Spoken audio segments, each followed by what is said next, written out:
Hello, everybody. Welcome to the stream. What's going on? What's going on, boys?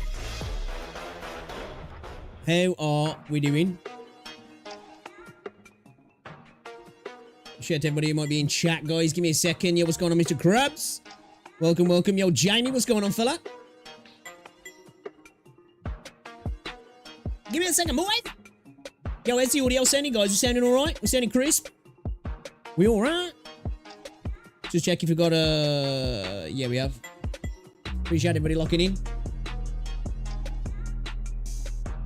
Dude, it feels like Friday for me because Rosie's off work tomorrow and Friday now. So, it's nice. It's a moment. It's a moment. She booked tomorrow and Friday off because it's my birthday. Toilet's been your friend as of recent. You got the squits, have ya? You got the shits. You got the hot and spicy caca poo poo, have ya? Huh? You mean splatter in the pan? Pebble dashing it? Spraying it, huh? Liquid ass. A bit of liquid ass.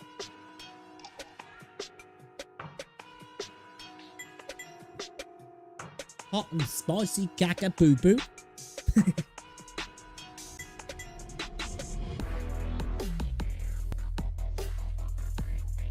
The weekend's usually a bad days, but not all the time. Well, that sucks to hear. Yeah, we're going because my birthday tomorrow, so Friday we're going for food at Miller and Carter, which should be nice.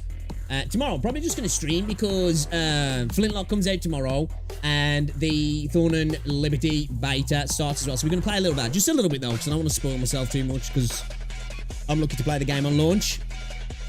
So, you had to go to the doctors, you got that bad? Holy shit, dude, what you picked up, you got food poisoning or something?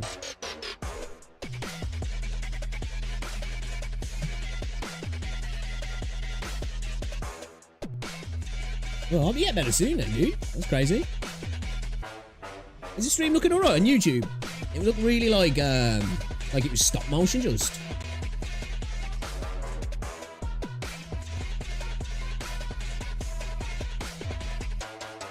Alright, so we're going to do some dailies on Wuthering Waves today, and then probably play a bit more Zenleys, and we might even check out some solo leveling, or we might actually start playing Tower of Fantasy. Try it, first time, give it a whirl. The new game's coming out, Never Needs to Ever Needs, so I thought, you know what, maybe a perfect time to check it out, or we might just drop onto some Final Fantasy.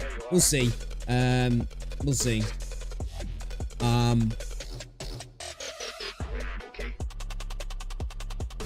But yeah. And we'll react to some videos first. So there's a couple of videos I wanted to check out. Have a little look. Farm some content. You know where it is. Don't know, it's been different shades and going. So it says me, oh shit, dude. What do you think? You might have blood in it or something? Oh, you get it sorted then, dude.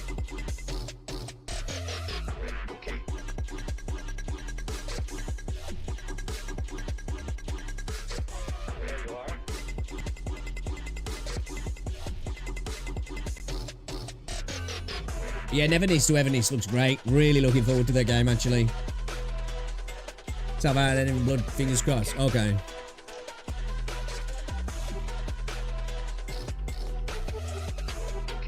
Honestly, the state of Tower of Fantasy is nowadays. Yeah, I've never played it. Like, people keep saying, dude, it's trash, don't bother, game sucks, they've run it into the ground, all of this negativity. And every time somebody says that, I'm like, I kind of want to try it more now. You know?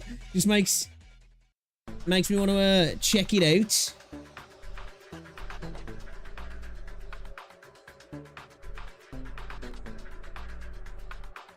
Hey Stutzer, how's it going, dude?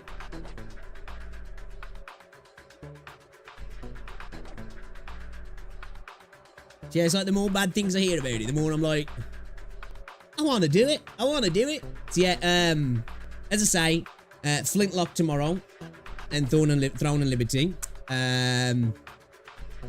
Over Friday there'll be no daytime stream because obviously going for food. Yeah, not doing anything for tomorrow. Boring birthday. We're just gonna play games and stream, which sounds like a great birthday to me actually though. You know, can't really get any better nowadays. The weekend we'll probably stream Saturday. I don't know what we're gonna play Saturday though. We'll probably get our dailies done in Wuthering Waves and in Zenless. And then I think we might, I don't know. Depends on how good this flintlock is. If this flintlock's good, then probably we'll finish playing through that, I guess. Depending on how long the game is. It's supposed to be like a Souls light kind of game, but I think it's got difficulty settings. So I think they're saying that they want people to... It's got a more cinematic experience, a story experience. I think they want people to enjoy the story, but I think there's difficulty options so you can have a little bit more of a Souls-like experience, or just an action RPG with more, what's the word I'm looking for? More...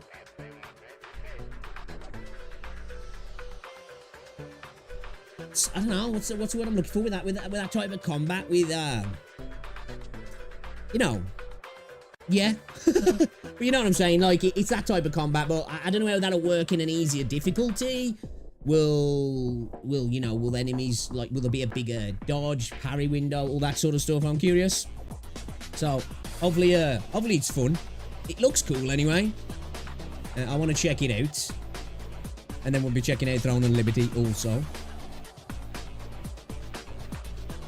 Beta starts, but as I said, I have already played a little bit of it in the closed alpha.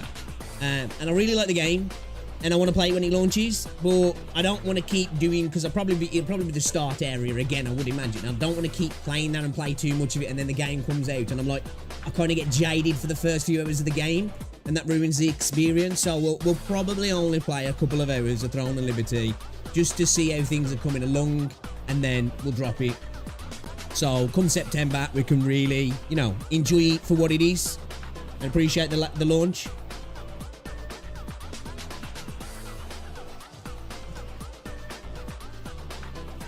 How's the mic sounding as well, guys? Is it okay? Are we too loud? Are we too, you know, too much gain? Are we alright, are we? Are we okay?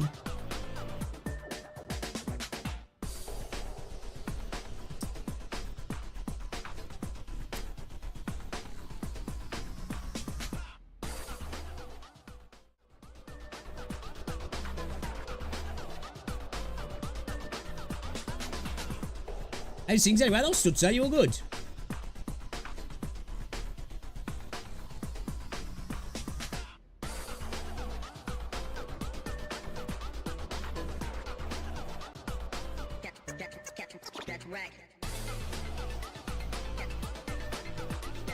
Stream's all good? Sweet. Sweet. Alright, I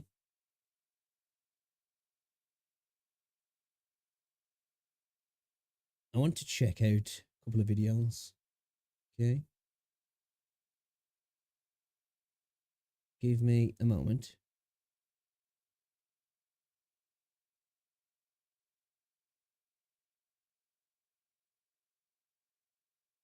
Hey guys, AJ here. Welcome back Whoop, to...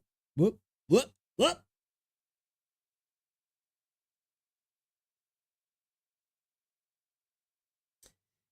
You like the Dangina wallpaper, do you? Yo, Joe, what's going on, buddy?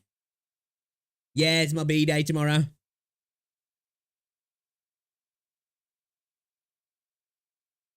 One year closer to oblivion, eh? Alright, let's check this video out then, boys and girls, shall we? See what it's saying. Just check it out. Big screen tear there. Big screen tear there. Okay. Video from Gamba AJ. Wuthering Waves. This is a problem for all players. What's the problem? I'm curious. One thing before we get into this video, I did notice that from a content standpoint, at least streaming-wise, this game has really dropped off, which irks me, pains me. I know we're in a bit of a content lull at the moment, which is kind of the cycle, but it's like less than 1,000 people when I last checked on Twitch, which is crazy. As a Wuthering Waves Andy, you know, it hurts inside. But let's check this video out then. Wuthering Waves, this is a problem for all players. Hey guys, AJ here. Welcome back to the channel. And in today's video, we're going to be... This is a new character, actually, that's coming out, isn't it? We have got to see the kit. They do look actually quite good. I forgot what the girl's name is now, but she looks insane. I thought she was like a witch, because it looked like she had a wand and a broomstick. But the paintbrushes, I think, and she looks insane. She looks really good, actually. Talking about how Kuro Games has created a big problem for Wuthering Waves and how they're going to need to address it in the future and how it affects all players, whether it's a whale, light spender, or even free to play. We'll get into What is that? This is not a screen tear. Is this like some kind of mirroring? What's going on here? Whatever. Anyway, I'm interested. I don't know what the issue is personally. The meat and potatoes of the situation.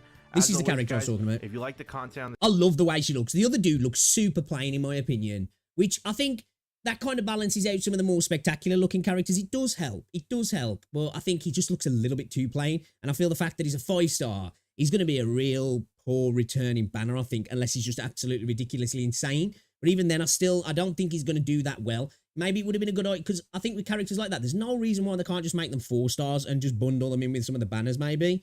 Not everything has to be a 5-star as well. They need to start launching some more 4-stars. I'd like to see a little bit more of that as well. Not every single one needs to be a 5-star, because we're going to have a bit of a problem then, I think, as well. On the channel, please hit a like, comment, and subscribe. Also, please share this video, as she looks awesome now, man. Awareness to she the looks so cute. Is going to be a big help for this video, as if it becomes a talking point and it reaches other creators and other people who play Wuthering Waves. Kuro sees all this stuff, guys. They don't just listen to CN, they also that is true. That's one thing I'll give Kuro. They do definitely seem to listen to the international market as well. I think it's because they've got the percentages of their revenue and their fan base seems to be a little bit more evenly split. Where with Huyo, it's drastically more in China, so they just don't really care what the rest of the world's got to say, and that's been evident over the last couple of years, I think, with Huyo, hasn't he? Take global feedback as well, and they like to address all the issues, awesome. Okay, that anybody has any criticism of.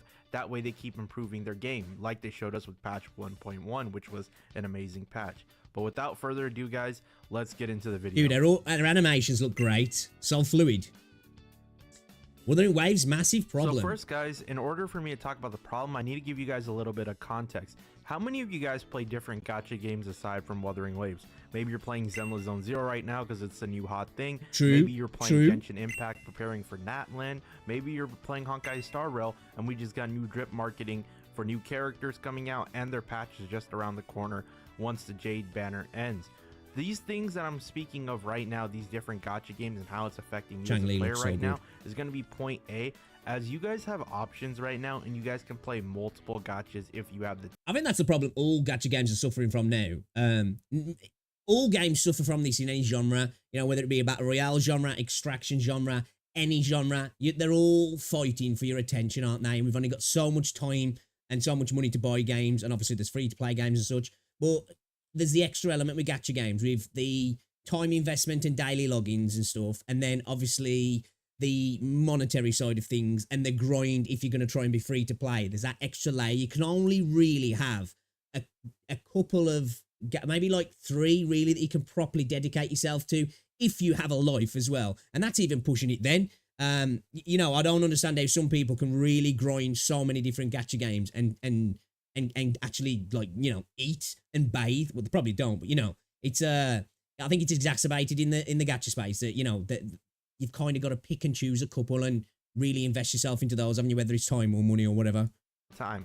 Now, I don't know who is watching this video. Maybe you guys have a girlfriend or boyfriend. Maybe you guys are parents. Maybe you guys are in school right now and you're out on summer break and now you have a bunch of free time to play. Everybody's situation is a little bit different when speaking about, dude, Chanli's kit looks so freaking good. Have to play these gacha games. Looks so good. So it's really important to understand, guys, that you have options right now because we're currently in the golden age of gacha gaming. And the reason why I say that is because not only do you have options now, wait till later down the line when Azure Familia comes out, Project Mugen comes out, guys. True. We just got a trailer.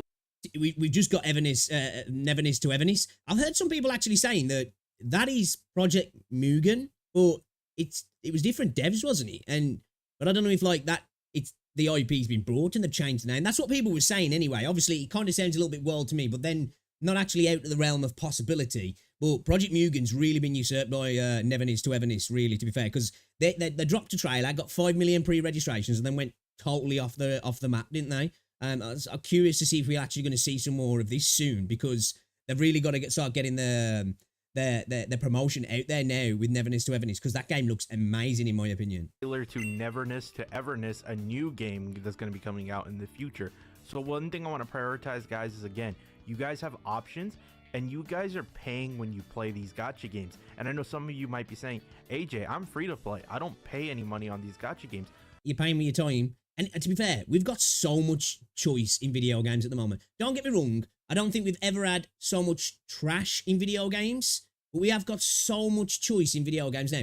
And to be fair, people forget the days of the early 2000s. I remember the days when, I think, was it THQ, were banging out, I think in the space of a couple of years, they put out about 200 games plus or something like that of movie tie-in games. Remember, like, there was pretty much every freaking TV show there was a TV show tie-in, a movie tie-in, from Nickelodeon stuff, SpongeBob, through to Cartoon Network, through to whatever you can think of, James Bond, and 95 to 99% of them are absolute garbage. So I think we look back in nostalgia sometimes. Don't get me wrong. PlayStation 1 and PlayStation 2 eras was just insane for games, especially the PlayStation 2 era. But I think we've got so much choice with video games just lately. Because I hear people saying a lot, oh, there's nothing to play. And I'm like, I think you need to just, spread your eyes out and look for some other stuff, because there's so many good games to play at the moment. You just need to maybe break off the shackles of genres. And sometimes I think people worry about games that are free to play being like, well, it's got to be trash, it's got to be shovelware. There's lots of good free to play games out there.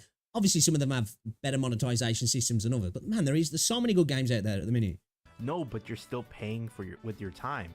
And it's important to understand that you as a person are very valuable, and time is very valuable. So what you play, I feel like you should be getting the best quality and enjoyment. This is where I want to talk about Wuthering Waves, whereas I feel like it's my favorite gacha right now. And that's saying something. I'd say the same for me as well. I love Honkai Star Rail. Now, with Wuthering Waves being my favorite gacha, I play it constantly every day. I have to grind, and I also have to make content for you guys whenever news drops or anything like that. And I appreciate the growth of this. To be fair, sometimes though, I think that can take the shine off a game, when you're doing that, especially for content's sake. It can really, because you go from just doing as a hobby something you enjoy to really trying to go deeper into the game and find meaning where there might not be meaning sometimes. It just kind of like really takes away from the game, in my opinion. This channel. However, there is an issue. As somebody who's done that before. Big four gachas, I'm talking about Genshin, Honkai Star Rail, Wuthering Waves, and Zenless Zone Zero, that only Wuthering Waves and Kuro has, and that is the 7-week cycle. And you may be confused saying, what are you talking about, AJ, 7-week cycle, as some people may be new to the gacha genre and just wanted to play this open world game. Well, currently, guys, Wuthering Waves is also preparing for their console launch too, where they're going to get a bunch of brand new players, and they're going to have this big dump of players. I think that's going to be absolutely massive, actually. I do. I think console players are going to absolutely eat up Wuthering Waves. I really do, because I think it's a quality game. The combat's great. I think it's going to be a real introduction to a new gacha game that looks amazing, with actual, genuine, really good, tight action combat. Players coming in from the console side, while we have already been playing on either mobile or PC, whichever one you're playing on. And it's important for you guys to be aware of this, that dude looks so basic. 7-week cycles that Wuthering Waves goes through, meaning 28 days for Jin Si, 21 days for Chang Li. That's how long the characters are out for, guys, as well as the entire patch before we move on to 1.2, which is we have so I'm to guessing go he's through talking 7 weeks. I'm guessing he's talking about the length of the banners maybe being too long, and it being a little bit too much time to keep people's attention span, and they might drift off to play other games. And then, because of that sunk cost system as well with gacha games, maybe just kind of like not coming back potentially. I think there's positives and negatives to it. That's what he's going to talk about. I'm assuming what he's going to talk about. But I think one thing I do like about Wuthering Waves, it reduces FOMO and a lot of things like that. Like how it is with the events within updates. The stuff just lasts for the patch or for a good set of time. And it allows you to come back and have a bit of time off and come back, and you haven't missed out on a bunch of mats and currency and pulls and all that sort of stuff, which is quite nice. But at the same time, I think they should maybe add in smaller events that only last a couple of days. And obviously there's going to be FOMO there, but I just think we'd get more content then, and they'll be able to spin them out a bit quicker because they're a lot smaller. They're more bite size. They only last a couple of days. There's not much to them, but it's just a little something fresh for the people who are regularly visiting the game, and they don't get burnt out on really having nothing to do, especially if they've cleared all the endgame content as well. Now, why this is bad for players, guys, is player retention, because as of right now, yes, we may be grinding our echoes. Yes, we may be daily login and just completing our dailies, getting our ass right and everything like that. However, while there may be some challenging content in the game right now for all of us, eventually everyone's account is going to progress to the max level, whatever union level that is the current max level for Wuthering Waves, and we're going to max out all our characters practically, and eventually we're going to get to that point where we can prepare for characters ahead of time, min-max. This is true though. These are all good points really, because like this is the gacha cycle, isn't it? You max out your particular characters that you like, and then once you've done that, if you're still enjoying your stay, you start to build your other characters, and then you get into that cycle of prepping for the next characters, maybe pre-farming, stacking wishes, all that sort of stuff. And if that sort of does become extended, it is going to be it is going to make people slip away a little bit, I think, because you've already, like I say, you've already seen that when I was saying about the amount of people watching on Twitch. It's insane how much it's dropped off. But I don't hear anybody really saying that they don't like Wuthering Waves unless they're like a massive Genshin Andy.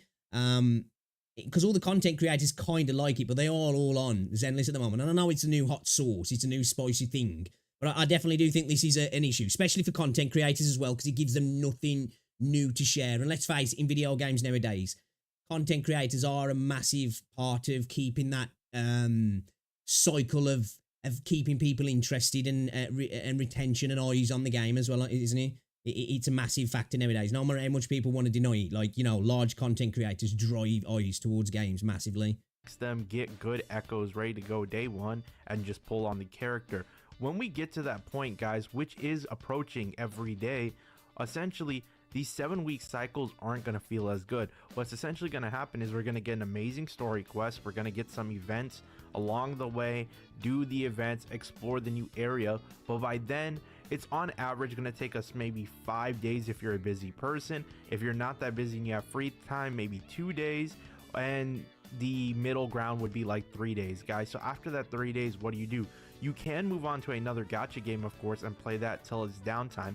But this is one thing for me where I feel like no gacha game has really solved the issue yet, is really creating a genuinely interesting, repeatable, almost endless, replayable endgame system.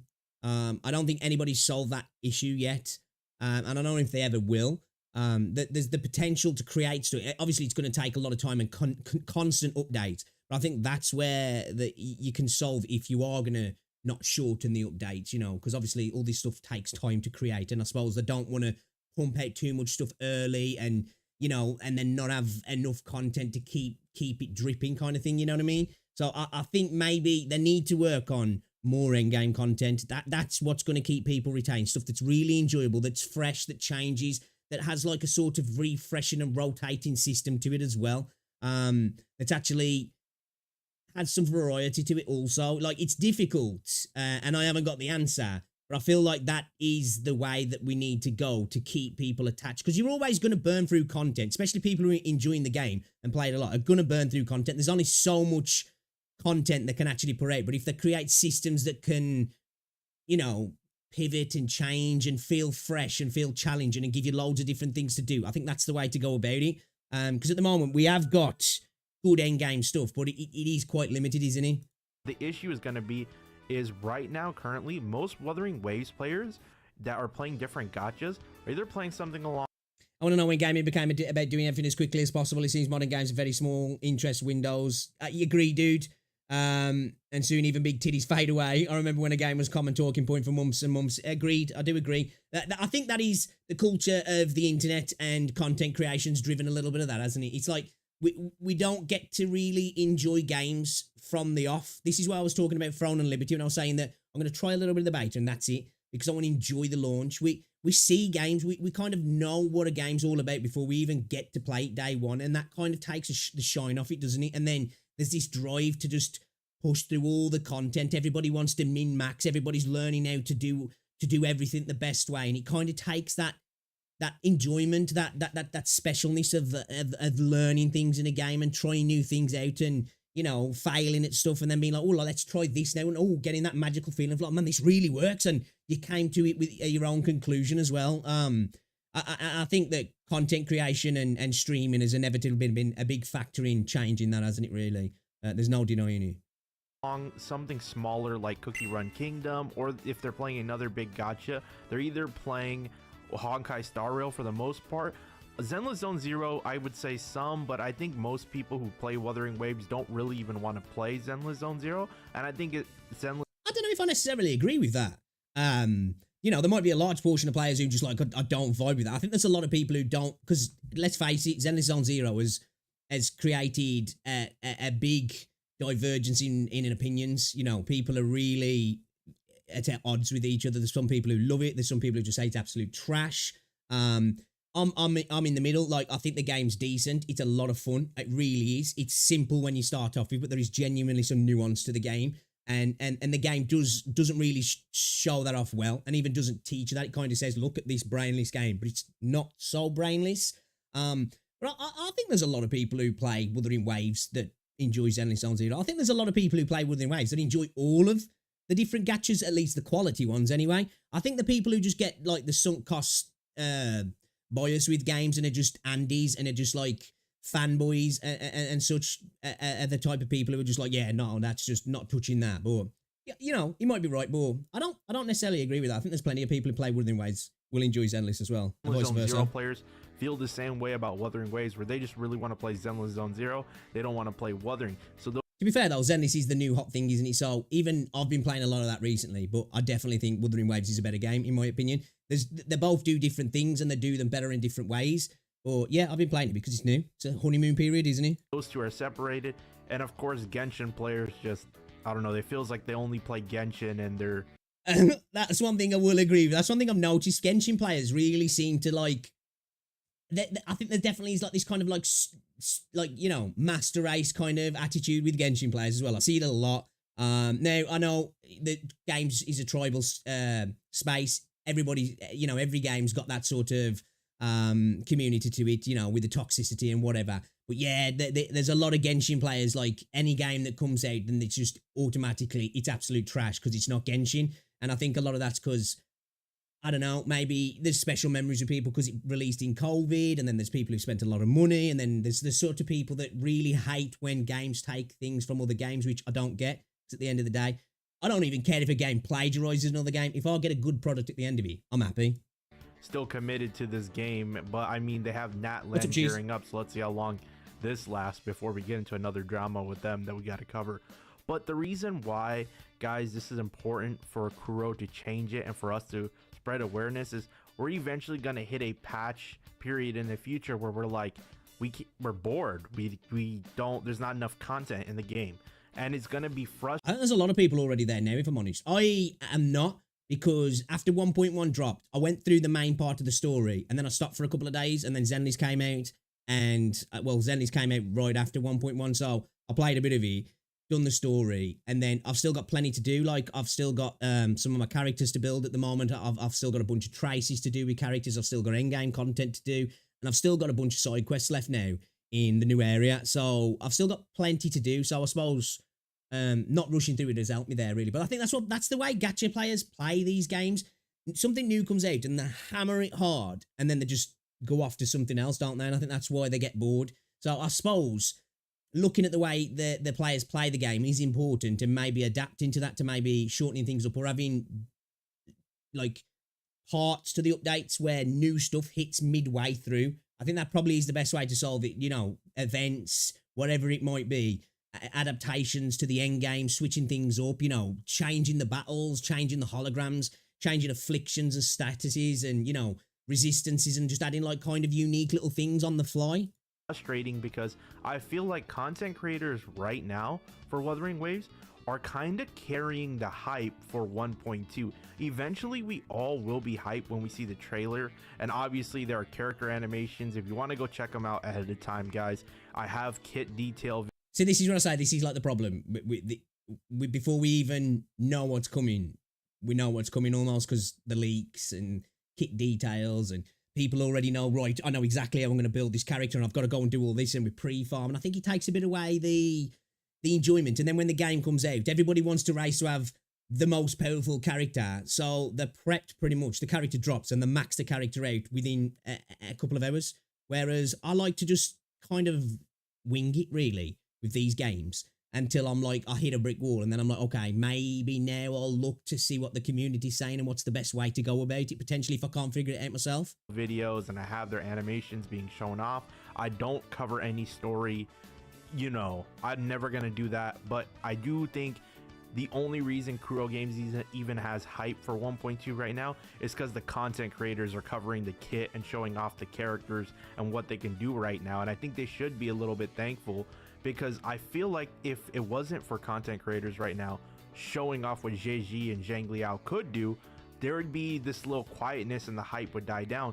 I think the hype has died down a little bit, and it is still kind of quiet, even though they have been shown off. I suppose they are kind of carrying the hype a little bit, I guess. But at the same time, the game has just launched. I think, like, you know, with these live service long-term games, I think we do have to allow for the opening window to, you know, give us the initial bit of the game, and then maybe a little bit of a slowdown, a trail off in things, and then hopefully things ramp up, because initially they're going to see how well the game does, how much revenue is coming in, maybe increasing the size of the teams. All that sort of stuff's got to be taken into account from a business standpoint. You know, overheads, right? Can we employ more people to get this sort of content out? What's the consumer wanting? Let's pivot. Let's add this into the game. Let's change this. That all sort of takes time, doesn't it? So I'm a little bit more forgiving in that sense, where the initial launch or the post-launch, I'm okay with a bit of a lull, because I think that's to be expected in most live service games as the company kind of gathers steam and picks up and starts going.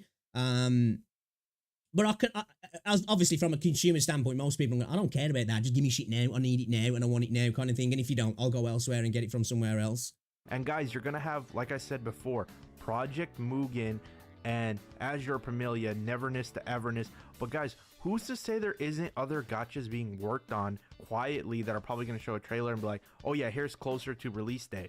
And then you have that. And then maybe when we're on the 7-week cycle, you may be like, yeah, it's cool that Kuro Games is making another patch, but honestly, it takes too long. Why would you not go play another game? I'm not going to do that. To be fair, I think all of these problems, though, affect all live service games. It's not just a gacha game situation. I think this affects, like, you know, free-to-play shooters, you know, things like Valorant, Destiny, you know, insert game here, whatever MMO it is, all suffer from this situation of there's always something else attracting the attention of the consumer. I don't think this is just specific to Wuthering Waves or gacha games as well. That because I love Wuthering Waves, but I just want to let you guys know that I think Kuro Games is shooting themselves in the foot right now, because every patch they improve. They gave us an amazing Gen Z story, amazing visuals. Agreed. Now, Firmament was beautiful. Definitely stepped up everything in 1.1. The music fit well. It was peaceful. It's one of my favorite environments. I never liked Dragon Spine from Genshin because of the freezing issue. The fact that I can roam around freely in this snow-covered mountain, and then when the sun's out, it looks nice. Dude, I hated that. Nice. When it's nighttime and the whole little village area that's lit up looks nice. Everything about it was a big W that they addressed issues on. And I know they're going to keep addressing issues as long as it's fair criticism, guys. I only want Wuthering Waves to be the best version of itself, because I truly do love this game and I really want it to grow. I want it to get to the mainstream. I understand it's hard for gacha. I agree. To get. I do want it to do well. The thing is, I think we want it too much sometimes. People in the gacha space, it needs to be like, you know, it needs to be looked at as like a freaking, I don't know, a Call of Duty or a Grand Theft Auto. The gacha space might seem niche within gaming in how it's looked on in terms of eyes, but the space is massive, man. It's making crazy amounts of money. At the end of the day, as long as the game's enjoyable and Kuro are making enough to reinvest in the game and it to continue because it's a priority for them because it's making them money, that's all that matters to me. The game doesn't need to be the next big thing, you know, because I think once a game gets too big, I think it becomes so big that it eats itself with all the different people tugging at it and all the different political views and what people want, and I think they try to please everybody and then they end up pleasing nobody. So I'd happily keep Wuthering Waves as a niche as long as it continues to make Kuro enough money to make the game better, personally. Into the mainstream, especially because the only one that did was Genshin because of the COVID buff.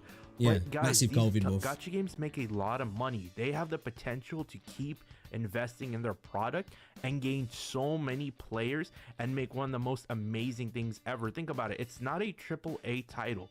When AAA titles are made, they spend a lot, but that is the final product. With these gacha games, not only do they spend a lot and it costs a lot to make, but then they make back a lot of the money.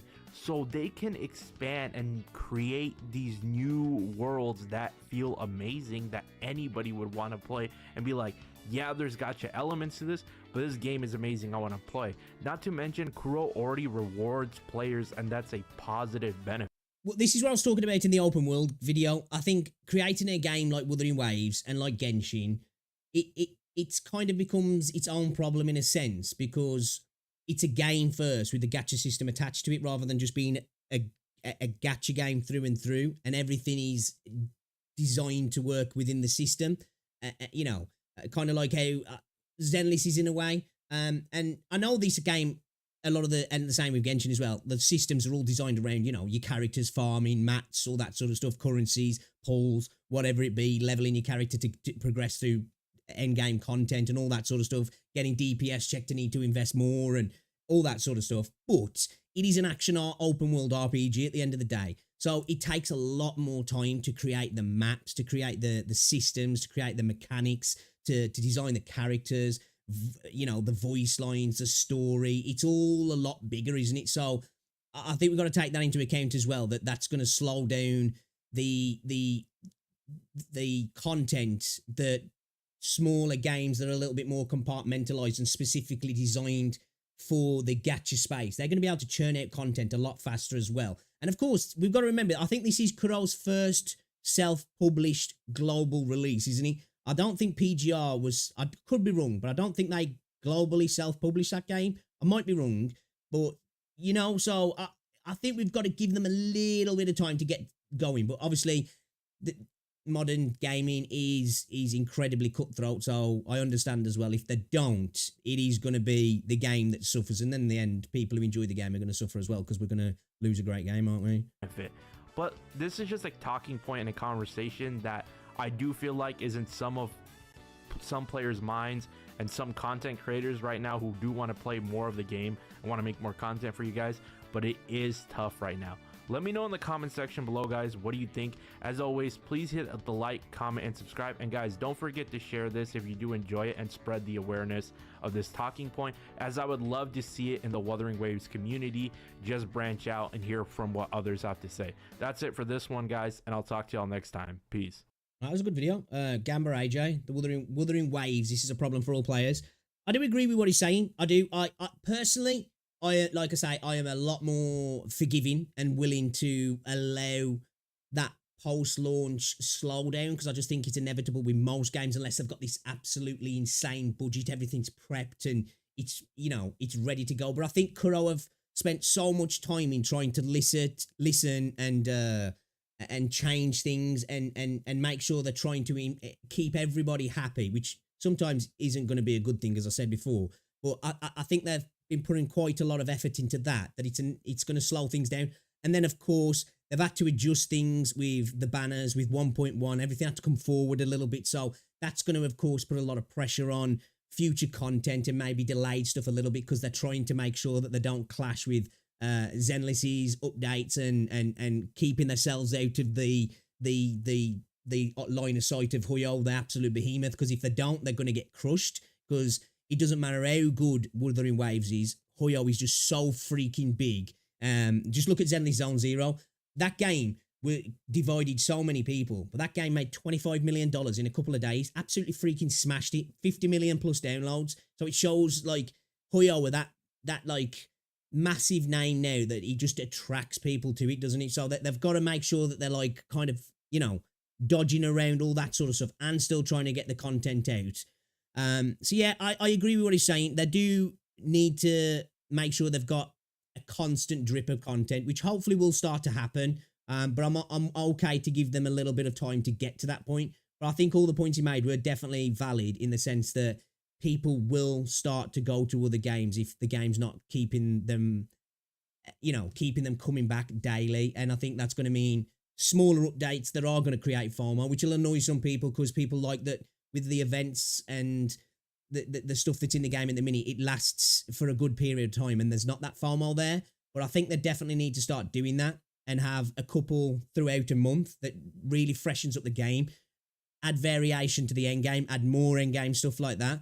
I think that's where they're going to need to go. But like I say, I think that's something that hopefully will come. But Right? These are good videos because Kuro does seem to listen. So if it gets out there, you know, they'll get their eyes on it and they'll start to maybe discuss this sort of stuff. And maybe, hopefully, we'll get a better game out of it. But anyway, Gamba Age Out. It was a good video, that was. Yeah, agree on a lot of the points. What do you think? PGR was originally a CN game. It wasn't a global game before. Yeah, I was going to say it was their first self-published global game, wasn't he? That's a big issue, is showing the player will make it feel natural and non-grind. Yeah, slowing the player. Yeah, exactly. Yeah. That's the thing with live service games. You've got to get that balance right, haven't you? Of enough content to make people feel like, you know, it's worth continuing without feeling that it's artificial, but at the same time, you know, not burning out on the content that the developers have actually got and retaining the players as well. It's like, it is a really hard thing to do. That's why there's not many live service games that really last the test of time, is that, you know, there's a few, and usually what keeps that is that core gameplay loop. So that's why I think they've got to work on some serious adjustments to endgame, because with these games, that's what it's all about. It's kind of like an MMO, isn't it? People come for the initial look of the game, probably stay for the combat, and then what that keeps them hooked and playing again and again and again is that endgame. And like I said, I don't think there's really a gacha game out there that's really nailed that just yet, in my opinion. Well, for me personally, and I'm hoping that Wuthering Waves can actually do that.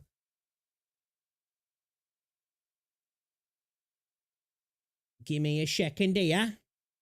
Man, it's so warm in my room. So freaking warm, chat. Hey, I want to watch this video here as well. This is kind of a good video to bounce off of from the last one we just watched, actually. It's kind of perfect. Just talking about the problems with Wuthering Waves and, you know, potentially not retaining players. Now we've got a video from Ben Remembered. Why? Well, I quit Wuthering Waves for Zenly Zone Zero. This is why. I think there's a lot of people who have hopped off at the moment, but as I said, it's because it's the new spicy thing. It's the honeymoon period. It's the new game, so of course that's going to be a thing. But let's see why he quit WuWa for ZZZ. I prefer Zenless Zone Zero over Wuthering Waves. I'm just gonna go ahead and How dare you? say it. And here exactly is why. I've basically burned it down to 3 different points. However, Okay. there is definitely one giant downside. But we'll get into that at the end. So the very first thing that I'll get out of the way, the game's theme. I am very biased towards games, shows, whatever, that have sci-fi. Or one thing I will say, I said this is why I said that I think Zenless would make a great anime.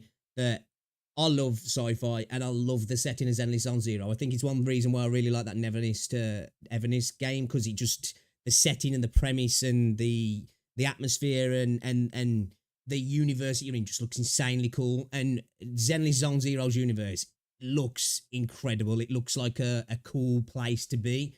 And as somebody who loves fantasy as well, I do think that maybe, yeah, that's probably a good point. I still prefer Wuthering Waves, but that is a good point, actually. at the very least, it's obvious that it's Obviously subjective, but still.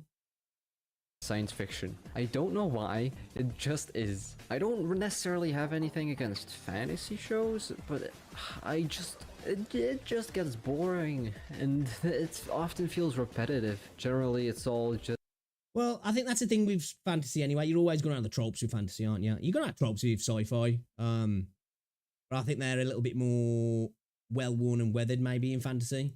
the same tropes. But I don't necessarily have anything against it, but I do definitely more prefer sci-fi. Although Wuthering Waves is not completely a fantasy game, it still really occupies that same place in my mind. If you It really is. It's like a post-apocalyptic sci-fi fantasy kind of game, really, isn't it? Like, you know, sci-fi and fantasy are not like mutually exclusive. There is a lot of crossover with a lot of different IPs that are fantasy and sci-fi. Then you've just got your pure fantasy, you've got your pure sci-fi. But I think with a lot of them, there is a big crossover, isn't there? You know what I mean. For some reason, Wuthering Waves and Genshin kind of feel like What's up, Neil? they're in the same part of my brain, while Honkai and Zenless Zone Zero is in different parts. I agree. I do agree with that, though. As I said, obviously, Wuthering Waves looked at Genshin, saw all the things that it did, saw how big it was and was like, right, let's make that better. And I think they've done that personally. I think they've done that. And I do agree with this. So I think Zenless kind of sits in Huyo's ecosystem, Huyo's universe, the Huyo multiverse, let's say. I feel like Zenless sits in between Genshin and Star Rail. You've got Star Rail, the turn-based game, obviously, a standard turn-based JRPG, just with a gacha system and a life service element to it. Then you've got Genshin, which is an open-world ARPG with a gacha system and a live service element to it. And then you've got Zenless Zone Zero, which is more like a kind of sort of semi-manual action combat fighting game with a gacha system and a live service element to it. But it kind of like sits in between Star Rail and Genshin in the way that it's like, it feels like to me, it was purposely designed to kind of be relatable to turn-based enjoyers and action enjoyers, because it is obviously an action combat. It leans more into that. But it's just the way the perfect assist system works and the parry system works and the way the character switching works. So it's a little bit more automated than rather than you having full control. You do have control over it, but it's got that more automated sense to it. You can ignore some of those things, but you know what I mean? The way it prompts you and the way it pushes you into ways that it feels like it kind of leans more into that turn-based sensibility without actually being turn-based. I don't know if I'm making a coherent point here, but that's kind of how it feels in my brain. It feels like that's it, like smart people made Zenless Zone Zero, in my opinion. I really do genuinely think that, and I think it had a real purpose the way it was designed to be that, to really keep people who like Genshin and like Star Rail in the ecosystem of the Huyoverse. And I just feel like Wuthering Waves more fits into the fantasy theme. And now with my bias out of the way, the style. Wuthering Waves is a more realistic kind of game, and the graphics are definitely way better, or not necessarily better. Compared to Zenless Zone Zero, the graphics in both games are absolutely great. I would say that, obviously the subjective viewpoint, but I think Wuthering Waves has better graphics, but I think Zenless Zone Zero has it leans into the art style a little bit more. Not to say that Wuthering Waves doesn't have an art style, it does, and I think it's fucking amazing. But I think Zenless definitely leans into the aesthetic of its art style a lot more, which in my opinion, as somebody who prefers Wuthering Waves, and I love Wuthering Waves, I think I've said this multiple times, art style and art direction in a game will outlive graphics, you know? It's like when you've got ultra-realistic looking games, they look amazing, and for the time, they're great, and I love to see those sort of games. But 5-10 years down the line, you look back and you're like, oh, that hasn't aged well, that looks a bit rough now. But games that have really good art styles and have a really good art direction, 20 years later, they still look amazing, don't they? Obviously, you'll see faults in terms of fidelity and all that sort of stuff, but the art style carries it beyond its years, if that makes sense. But Wuthering Waves has a more realistic style, while Zenless Zone Zero is more stylized. Both games still have amazing graphics. However, I still feel like Zenless Zone Zero has more graphics that feel better to me, if that... They're more popping. There's, like I say, that I call it that pop punk. I don't even know if that's a genre, but I'm saying it. It is. You know, you got cyberpunk, you've got whatever punk, you got fucking steampunk. It's pop punk. It's that, like, you know, semi-future, modern, colourful, you know, ultra clean, crisp looking city universe kind of thing, you know, where everybody's well dressed and everybody's got bright colours and the world just, you know, it pops basically. Makes sense. Like, and everything's very lively, all the characters look different and vibrant and looks really cool. And then you have Wuthering Waves, which is just bland, I'd say. Obviously, this is his subjective viewpoint, but I'm going to massively disagree with that. I don't think the game's bland at all. I think it's probably darker, if that makes sense. It's not a dark game because it's a gacha game and it's still quite, you know, beautiful and vibrant. But I definitely think it feels a little bit more adult, if you will, than because Star Rail to me feels a little bit like that. Star Rail's beautiful, but it feels a little bit more like it leans into that, maybe sometimes, not all the time, being a little bit darker, where Genshin's a lot more brighter and vibrant, and I feel that Zenless is like that as well. But yeah, definitely wouldn't say bland in my opinion, but obviously that's his opinion. This is talking more about the world, not about the characters themselves. The characters in Wuthering Waves definitely look really, really good. But even then, I really like the designs of Zenless Zone Zero more. So what I'm basically... Again, subjective. I think when you create open worlds, you're gonna maybe have a little bit more generic looking areas because it's just larger, and you know, you can't make everything, you can't put so much into every square inch of the map because it's much larger.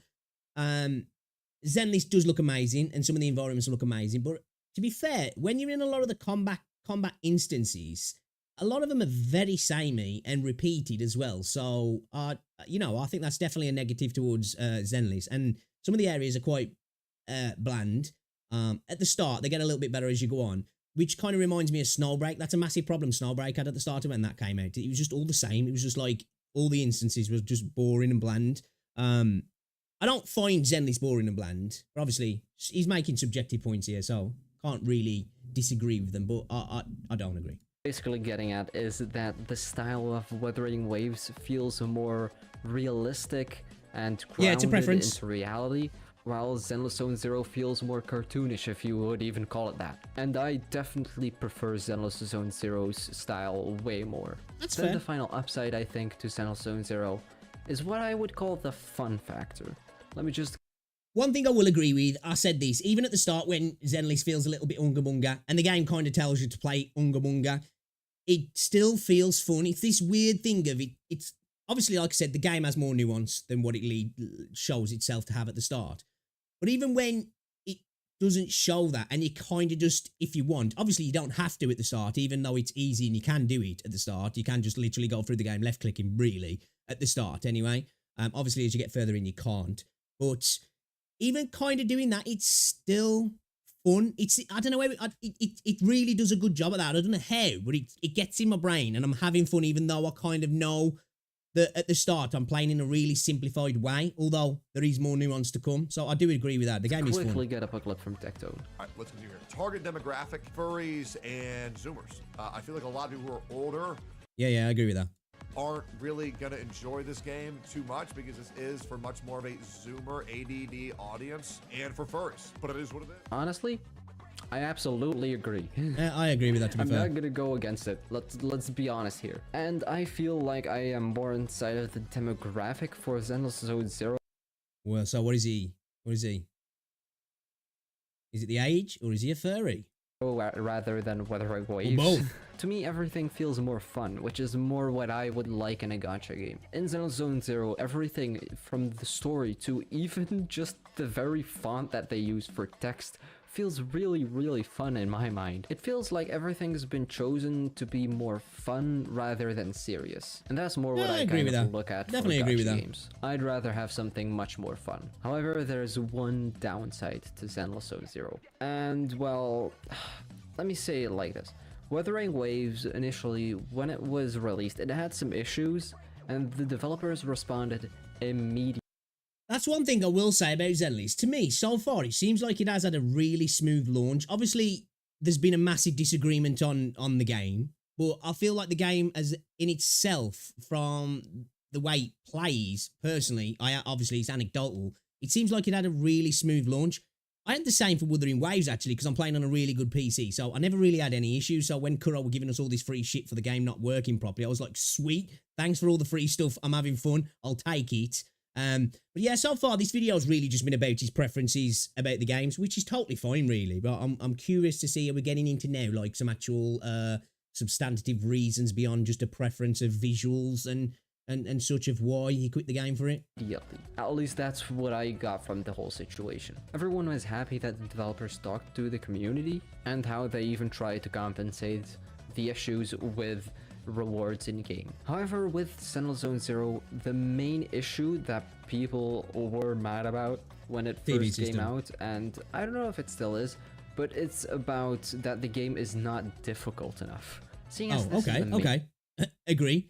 I think a lot of people were really pissed off about the TV system from what I've seen. My major gripe with the game when I first started was the difficulty. But as I said, I think the game didn't do a very good way of showing you what was to come. And even when it does start to come, the game doesn't really let you know. And you kind of end up heading into a brick wall in a way, and you have to kind of rewire yourself with Zenless Zone Zero because you play Unga Bunga and you play really brainless. When you can't do that anymore, or you can't do it so much. It's kind of like, wait a minute, I've been on autopilot for a few hours now. I need to take a step back, which kind of like is a little bit jarring.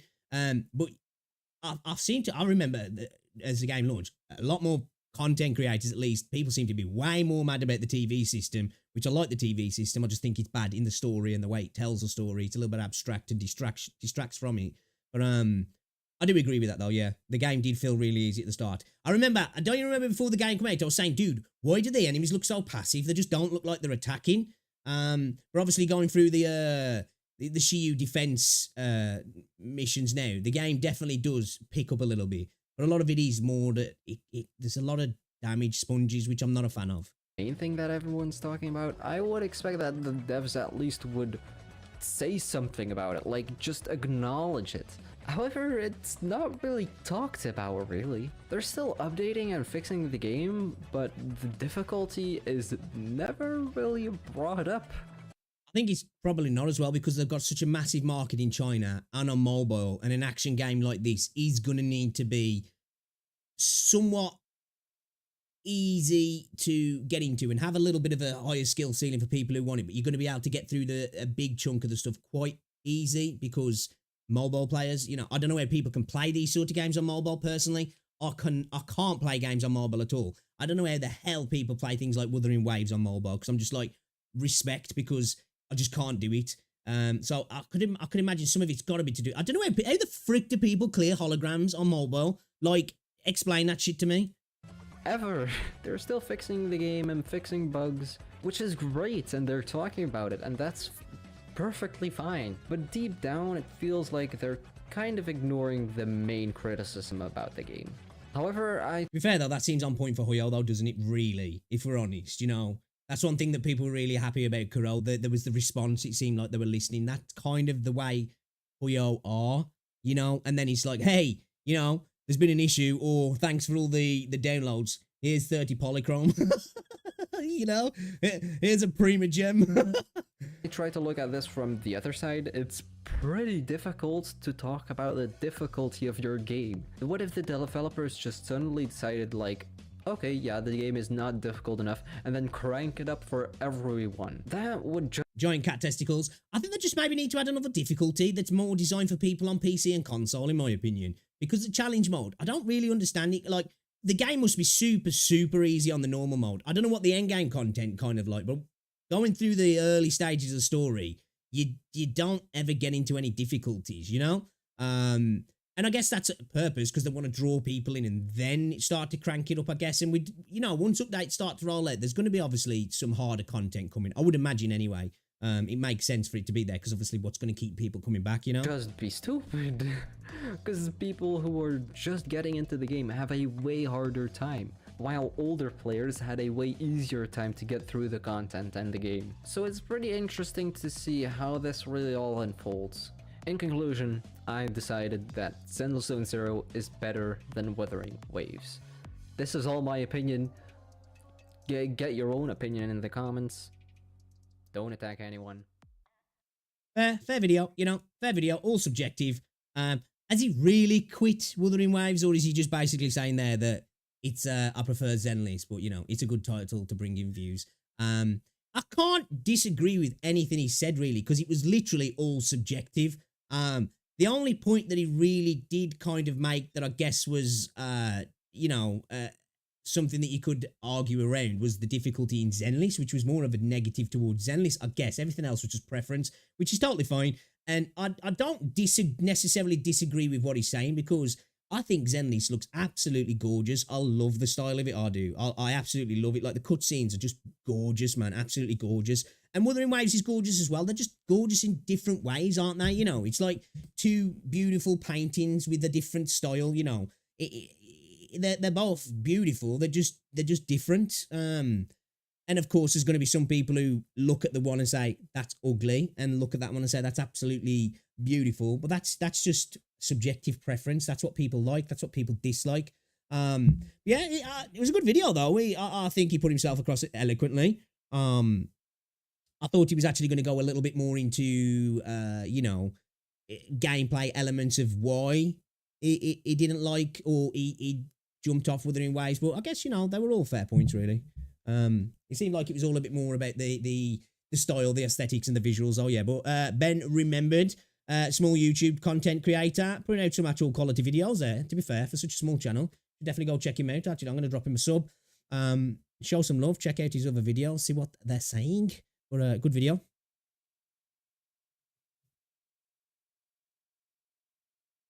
I play PGR on mobile, so it might be different in playing WuWa. Yeah, dude, I played a little bit of a PGR. I can understand how people can play that on mobile.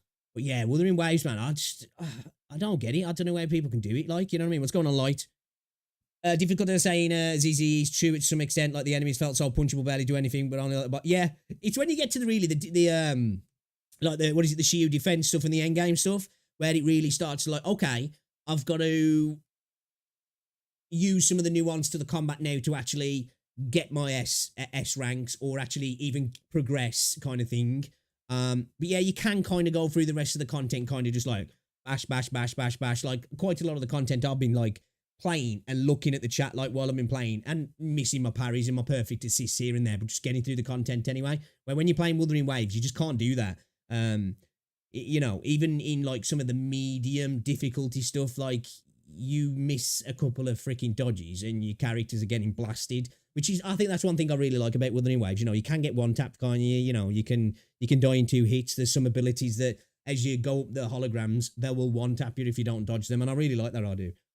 He didn't explain why he truly quit WuWa, but pointed, yeah, pretty much, yeah. I think it was more just the title, which is, it's fair. I understand that with YouTube.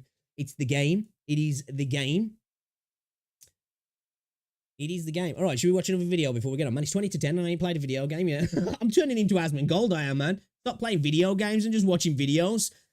Should you pull Changli banner review Wuthering Waves 1.1? Well, I'm just going to say off the bat, this video is from Gacha Interact as well. So I'll show some love, drop them a sub as well. I haven't watched the content yet, so I might regret that. But should you pull Changli banner review? I'm going to say, yeah, personally for me, because have you seen her?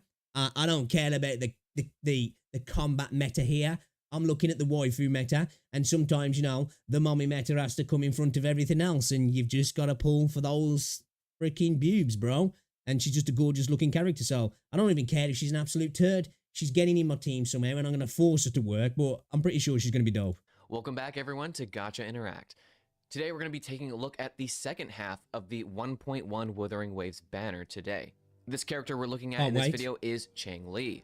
Dude, just look at her, man. Just freaking look at her. It's like they even put a tacit mark right under her titties. It's like, you know, they're going all out. I think she just looks gorgeous as well. Like, she is one of the coolest looking characters I think we've got in the gacha game in terms of just like, how well is she made?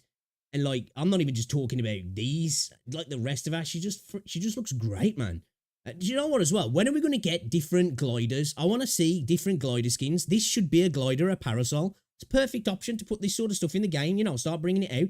We could have a Juhei style dragon. You know, we could have parasols. We could have freaking anything. We could have like tacit discord type ones, you know, like flying tacit discords for gliders, which I know the glider, I think, is a tacit discord, isn't it? I think, because it looks like some weird looking freaky monster. But, you know, I want to see more gliders, man. Let's go through this banner and see whether or not Changli is a good pulling option for you. And if you do enjoy the video, go ahead and leave a like and subscribe, and check out the rest of the channel for other videos you may be interested in. Looks great. We do also have a Discord you can join, where a lot of our members talk with each other, and we have a lot of fun in there. Now, on to the video. Now, normally in these to pull not to pulls, we usually talk about the character first, but because we made a pretty recent video talking about Changli and her pre-release, if you guys want to go ahead and actually learn more about her kit and her character, you guys can go over there and watch that video as well. So we'll jump right ahead into looking at the weapon banner. Looking at the weapon banner and the weapon we have, it is Blazing Brilliance, which is going to be Changli's weapon. Now, it does have a main stat of crit damage, which makes sense, obviously, considering she is going to be helping a lot more with crit rate and whatnot. So a lot of her, you know, stats and whatnot are going to be helping with crit rate. It makes sense that her... Also, I haven't really looked at the kit. I'm guessing she's going to act like as a sub DPS / buffer, I would imagine, yeah? I'm not 100, because like I say, I haven't looked into a kit, because I try not to do that too much. And I know you probably should in these games to decide who to pull for. But I genuinely, for the most part, I kind of go off how they look, if I'm honest. That's probably a noob move, but I have more fun doing it that way. But But a weapon looks dope. Your weapon's going to crit damage. Looking at the ability on the weapon, it states that attack is increased by 12%, and the equipper gains 1 stack of Searing Feather upon dealing damage, which can be triggered once every 0.5 seconds, and gains 5 stacks of the same effect upon casting the Resonance skill. Each stack of Searing Feather gives 4% additional Resonance skill damage bonus for up to 14 stacks. All stacks will be removed within 10 seconds after reaching the new max stack. That seems pretty decent. Obviously, I haven't looked at a kit, so I don't know if it's going to, you know, work with a kit, I guess. Looking in general at this weapon, it seems obviously like a great weapon. Obviously, It's going to be Chang-Li's personal weapon, so if you're going for Chang-Li, this is going to be highly sought after. And there are some other weapons if you're looking. We finally got Jinxie's signature as well. I had to go all the way to hard pity, but we got it. I'm so happy, dude. I was like chipping away at that so slowly ever since Jinxie's come out, and we finally got it as well. For Chang-Li and who you could actually use them for. Once again, that's going to be kind of different, but in terms of what this weapon could be, honestly, any sword user could really use this weapon. It's going to have a higher amount of crit damage, and it's nice to give that attack percent. And although it's always nice as well when you get a signature weapon that obviously works a little bit better with the character because of their kit intertwines with those, you know, stats or buffs or whatever it might be. But it's always nice as well with one that's a little bit more good for general use, you know, that it actually will work on a lot of other characters as well. It sucks when you get one that's really specific to a character, and then without that character, it's kind of just mid, because it's a shame then, especially when it's like a signature weapon and a 5-star weapon and one that you've had to put a lot of resources towards getting. So it's good to see that is. It's a nice stat stick for the attack percent as well as the crit damage for characters that are just trying to have a higher damage ceiling. Yeah.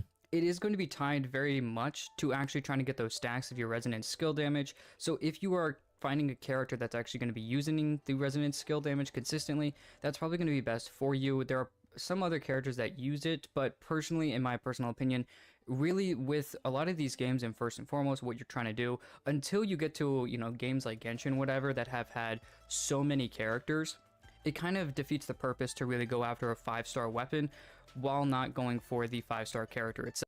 Yeah, that makes sense. Obviously, as the pool gets larger of characters, you're going to have kits that are similar and have attributes that, you know, stacks or whatever it might be, particular mechanic that, you know, it works differently, but it's the same base mechanic, so that weapon will buff them as well. That's a good point, that is, as well.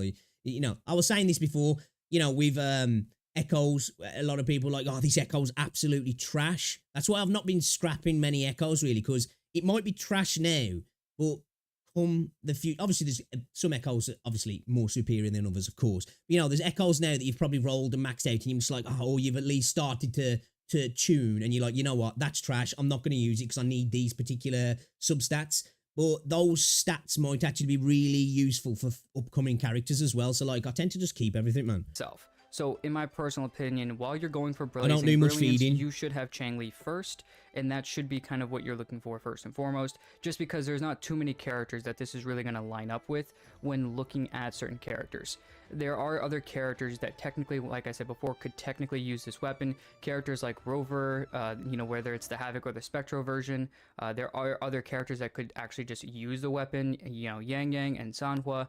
You know, these characters could use the weapon, and like I said before, more or less it's going to be more of a stat stick for them. The Rover usually depends more on the ultimate, you know, and then also kind of switching out with other characters. Yang Yang's a similar way, and Sanhua as well. So a lot of these characters are just not going to be, you know, really using this weapon to its fullest extent, whereas, you know, some other, you know, obviously Chang-Li, it's her personal weapon, it's going to be used the most. So if my personal opinion, if you're not, it's always going to be tailored a little bit more to the character, but I do agree, I like it when the weapon works on multiple characters.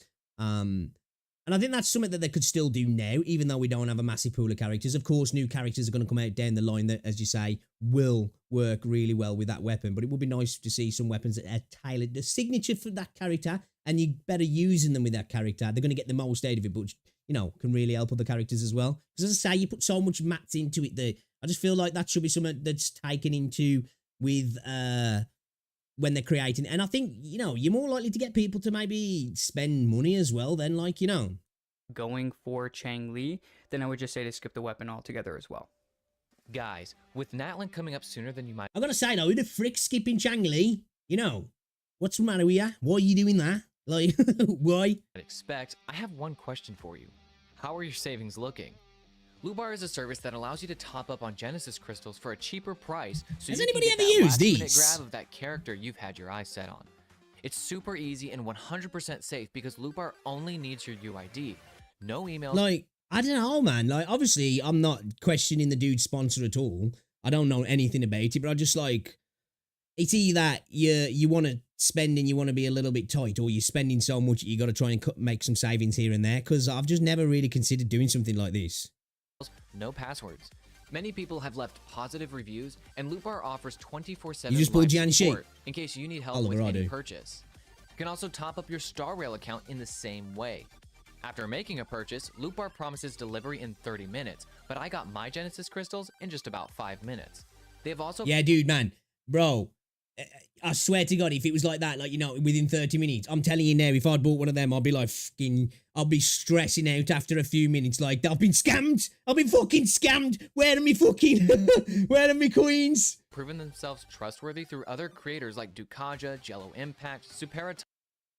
Obviously, I don't want this video to turn into let's freaking question the sponsor, because, you know, get that bag, I respect it. But when I hear people say that's the way you can trust it, is other YouTubers have made it like, you know, hey, look, well, this YouTuber uses it, so it's gotta be trustworthy, right? Let's face it, us YouTubers, content creators, are not the most trustworthy people, really, are we? You know, evidence has pointed out that enough. Tom, Mujin, and Tevat Times. Don't know So any what are of you these waiting people. for? Use the link we have put in the description to top up today, and also thanks to WuWa for sponsoring the video. Now, back to the content. Now let's go into the summary of the video and kind of talk about all these questions that we're going to ask. The first one being, do you need Changli on your account? Basically, how valuable The answer is yes. Yes, you do. You've only got to look at her. You need her on your account. It's simple. will she be for you? Another way you could ask this question is kind of like, what roles does your account have, or what roles do The booba, the mommy, you know, the waifu, that's the role she plays, bro. you need, or who else maybe already fills that? And you know, with Withering Waves being in still kind of the early stages, I mean, we're still in 1.1, 1.2 is coming up next. So the game, you could say, is still kind of in the baby stages. There's not a Yeah, man. Post-launch, isn't he? We're really still early. lot, like a huge roster out there. And actually, Vixen, you did talk about that, and you were comparing with like how Genshin has a much bigger roster. So in our previous video where we talked about our Changli pre-release and talked about her kit, I did bring up Encore a lot because it does make sense. Because when you look at Changli's outro skill, she's giving fusion damage bonus as well as resonance liberation damage bonus. Who is she? See, like, as I say, I'm getting Changli, but I haven't looked into a kit. Because I just want to, you know, I don't want to spoil myself too much. I know it's a stupid way to look at it because you're not necessarily spoiling yourself, but I don't know. I'm not too fussed in looking into that stuff. I'll have a look when she comes out, and then we're pulling for her anyway because of the way she looks. If a character doesn't look so interesting, maybe I'll look at the kit then and decide, well, you know, I'll go off the kit, but I'm pulling it because she looks awesome. But I didn't know that. That's interesting. That sounds perfect for a character like Encore. The only issue, and once again I talked about this, was that Encore takes we're gonna up have to a start lot of building field Encore. time Yeah, she does. after you use her liberation. I literally haven't built Encore at all. I used her in that one mission you do when I think it's when you first go to fight the Mech Abomination, isn't it? And she does need a lot of field time. And Changli kind of feels the same way, using a lot of those skills, getting her inflammement for her heavy attack. She is kind of, you know, feeling like around 10 seconds of field time, give or take, and the same thing with Encore. So that's a lot of time. That's 20 seconds with just the two characters. Never mind your third character. Even if they don't take up a lot of field time, more than 20 seconds is just, to me at least, seems like a pretty long rotation, especially when we get to talking about Well, is energy regen going to be important then? up times on different buffs you've got going, whether that's coming from certain weapons or just other characters' outros or other kits, what have you. So when you look at all of the 5 stars in Withering Waves, I mean, we have Jian, Yinlin, Jinxie, and now we're getting Changli. When you look at these 4 characters, they're really all focused on damage. The first character that would be erring more on the side of support was probably going to be Yinlin. But even then, we know she can have a Yeah, she can do insane damage. She like really is like a sub DPS support. Yinlin is, in my opinion, really. And I agree with that. I was saying this. I want to see some more characters a little bit like, is it Tao Chi? I want to see some more tanky kind of characters and more. We need a healer as well. We need another healer because Verena is straight up the goated character in the game in the minute because she's a part of pretty much every team. Obviously, unless you're doing the Terror Reverse and you bring Boiji in because you need another healer because the vigor and all that sort of stuff. But she's just so freaking good that we need another healer that scales in a different way. That you use her in a different way. I think we definitely need that, and I would like to see some more defense-orientated characters that are designed to buff other characters off the defense stats and the way that they soak up damage potentially. I'd like to see something like that coming into the game as well. We do definitely need a bit more variety in that because I think if we just keep leaning into this DPS stuff, when we were talking about power creep before, we are definitely going to get power creep and not even like a power creep that's okay, it's there, but it's still something that we could deal with and something that's fun and it's not impacting the game too much. I think if we just keep leaning into DPS, we're just inevitably going to get it because to make people want to pull for those characters, they're just going to have to get powerfuler and powerfuler because we're not really talking about support and buffers and characters that are going to like help the entire team out, you know what I mean? So I definitely do think we need to see more support characters. We need to see a new healer, potentially, like I say, these sort of defense buff characters. I'd like to see a little bit more of that as well. I guess I know a lot of people might be like, well, that's boring gameplay, but it doesn't have to be. It can be made interesting. A little bit of her own field time and deal quite a bit of damage and be more quick swappy.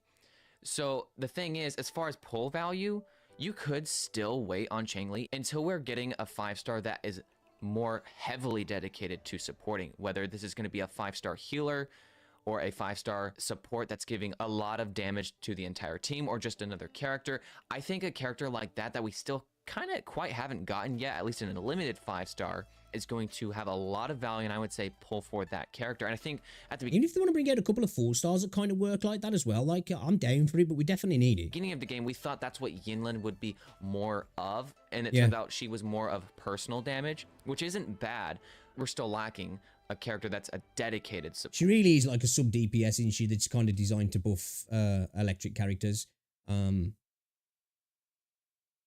I love Yinlin though. She's awesome. She's fun to use as well. And they're not so much about their personal damage.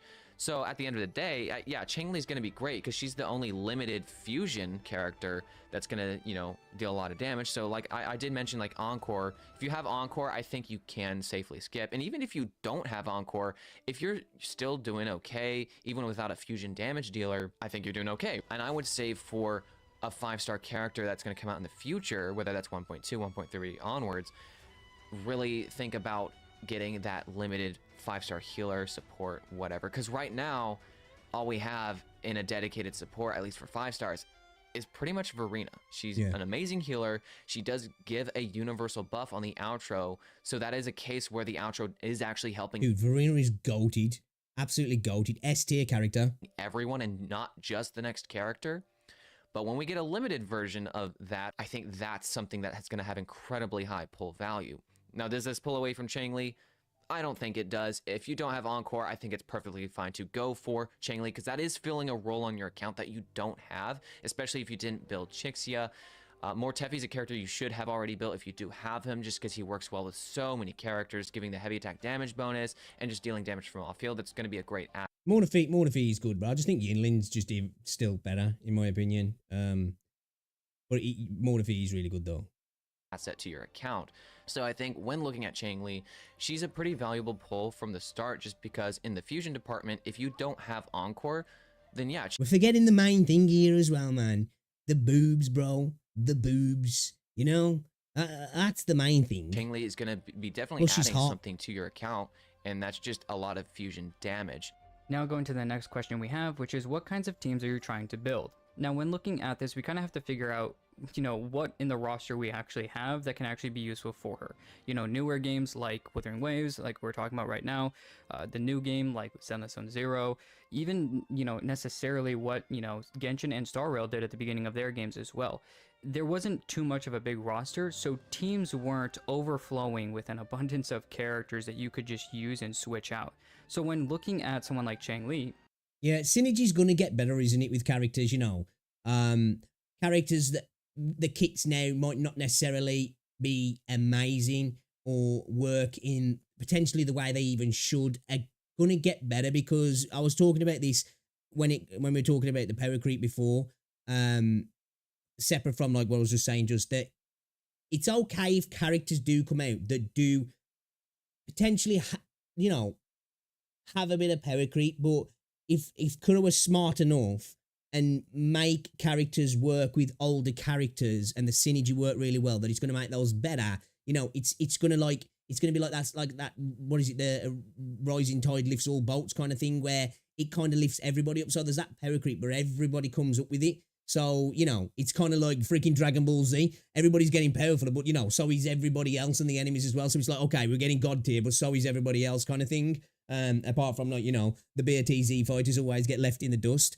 But I think as well, in even maybe adapting older characters in some ways to work with new characters, so they just become better themselves also.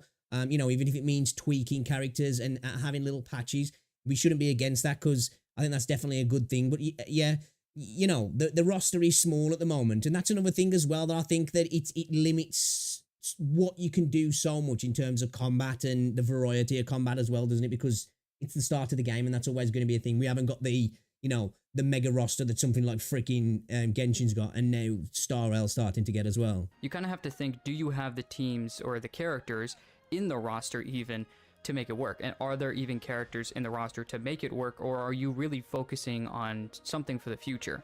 So looking at Cheng-Li and what she could use, kind of like that with the Tower of Adversity. I feel a little bit strangled for what I can use, because it's like, and I haven't built everybody, but, obviously as the roster gets bigger, that sort of stuff will be a little bit more easier. The choices will be there. There's other teammates. Thankfully, she does have some pretty good teammates that she can use. Just in general, when looking at her, you're probably going to want somebody to buff her personal damage.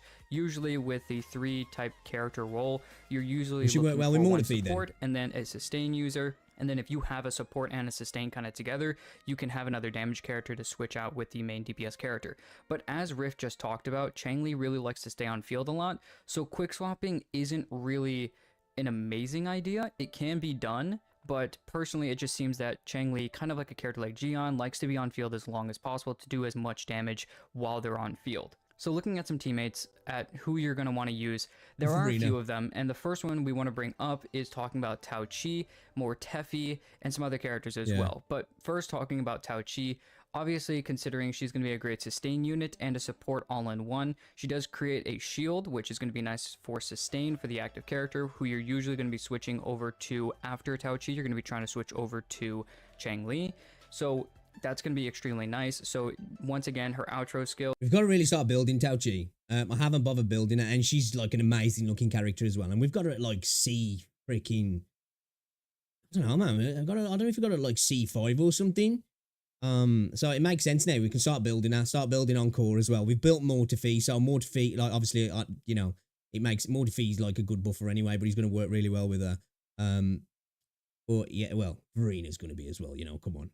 Increases resonant skill damage for the next person that comes out on field. So obviously with Cheng-Li doing a lot of skill damage, that's going to be extremely good for her. But the problem is that you're thinking, okay, well, what if I want to have, Cheng-Li's heavy attack do more damage? Then you can use someone like Mortefi, who could kind of help you there. Just keep in mind, as we've talked about in the past, you can't stack outro skills. So if you switch from Mortefi to Tao Chi to then Cheng-Li, you're only getting Tao Chi's buff to Cheng-Li, and Mortefi's buff is going to Tao Chi. So it doesn't really help to stack too many characters. That's why having the 3-character rotation. Yeah, in that situation, really, if you go over the heavy, you want Cheng-Li, Mortefi, and Vereena, really. You're always going to have Vereena in the slot, especially if you're doing harder content as well. If you're just doing like off-world content that's kind of simple, you don't necessarily need the healer. But like obviously if you're going into more instance, more difficult stuff, the healer's always going to be there. So yeah, rocking Mortefi with her as well. Like I said, I don't know a kit, so I don't know who I'm going to lean into more. But this is what I say. This is why I like to do this, because I'm going to find that enjoyable experience of learning. Am I going to be playing Tao Chi with them more, or am I going to be playing Mortefi with them more? Well, this is even if we're with 50-50. We're getting a little bit of our head of ourselves here, so we don't even know yet. We might just pull somebody we really don't want to pull. Hopefully that doesn't happen, because I've lost pretty much every 50-50 on the new banners. So, come on, Kuro. Give me some good luck this time. And having, one extremely, healer support type character, for instance, Tao Chi in this instance, you're probably going to want, if you're using Tao Chi with Changli, another damage dealer, or, just someone like Yang Yang or something like that, or Sanhua, or Jansin, just some extra damage, or Yinlin to actually just help get more damage out for the full team. But if you're using someone like Mortefi, who it's more focused on like heavy attack damage and he can kind of help there, then you're going to want, also once again, one of these other characters. But if you're just using another support, let's say you have Jansin or you have Verena or something like that, who's giving them a buff as well. Verena It for the really win, man. depends on, are you trying to get Verena's buff, who's like an all damage buff to a character, to Changli, or are you trying to make sure that Tao Chi is giving her buff? The third character or the first character in that slot. Again, though, it depends how you want to play it, doesn't it? In the kind of content you're tackling as well. That's the beauty of this game, and I know all the games do have it, but that's the thing I like about this game. You can really tweak those little things, the synergy. You might be able to same outcome, but the way you go about it, like I do like that with this game. Whether you want to go for the full support or do you want to go for the buffs as well, or whether you're going for the, as he said, the Tao Chi sort of keeping the defense high and on the attacking that way. It's nice, and obviously I can't wait for the roster to get big on this game, because like I say, I think there's going to be some real synergy and some real good teams in the future.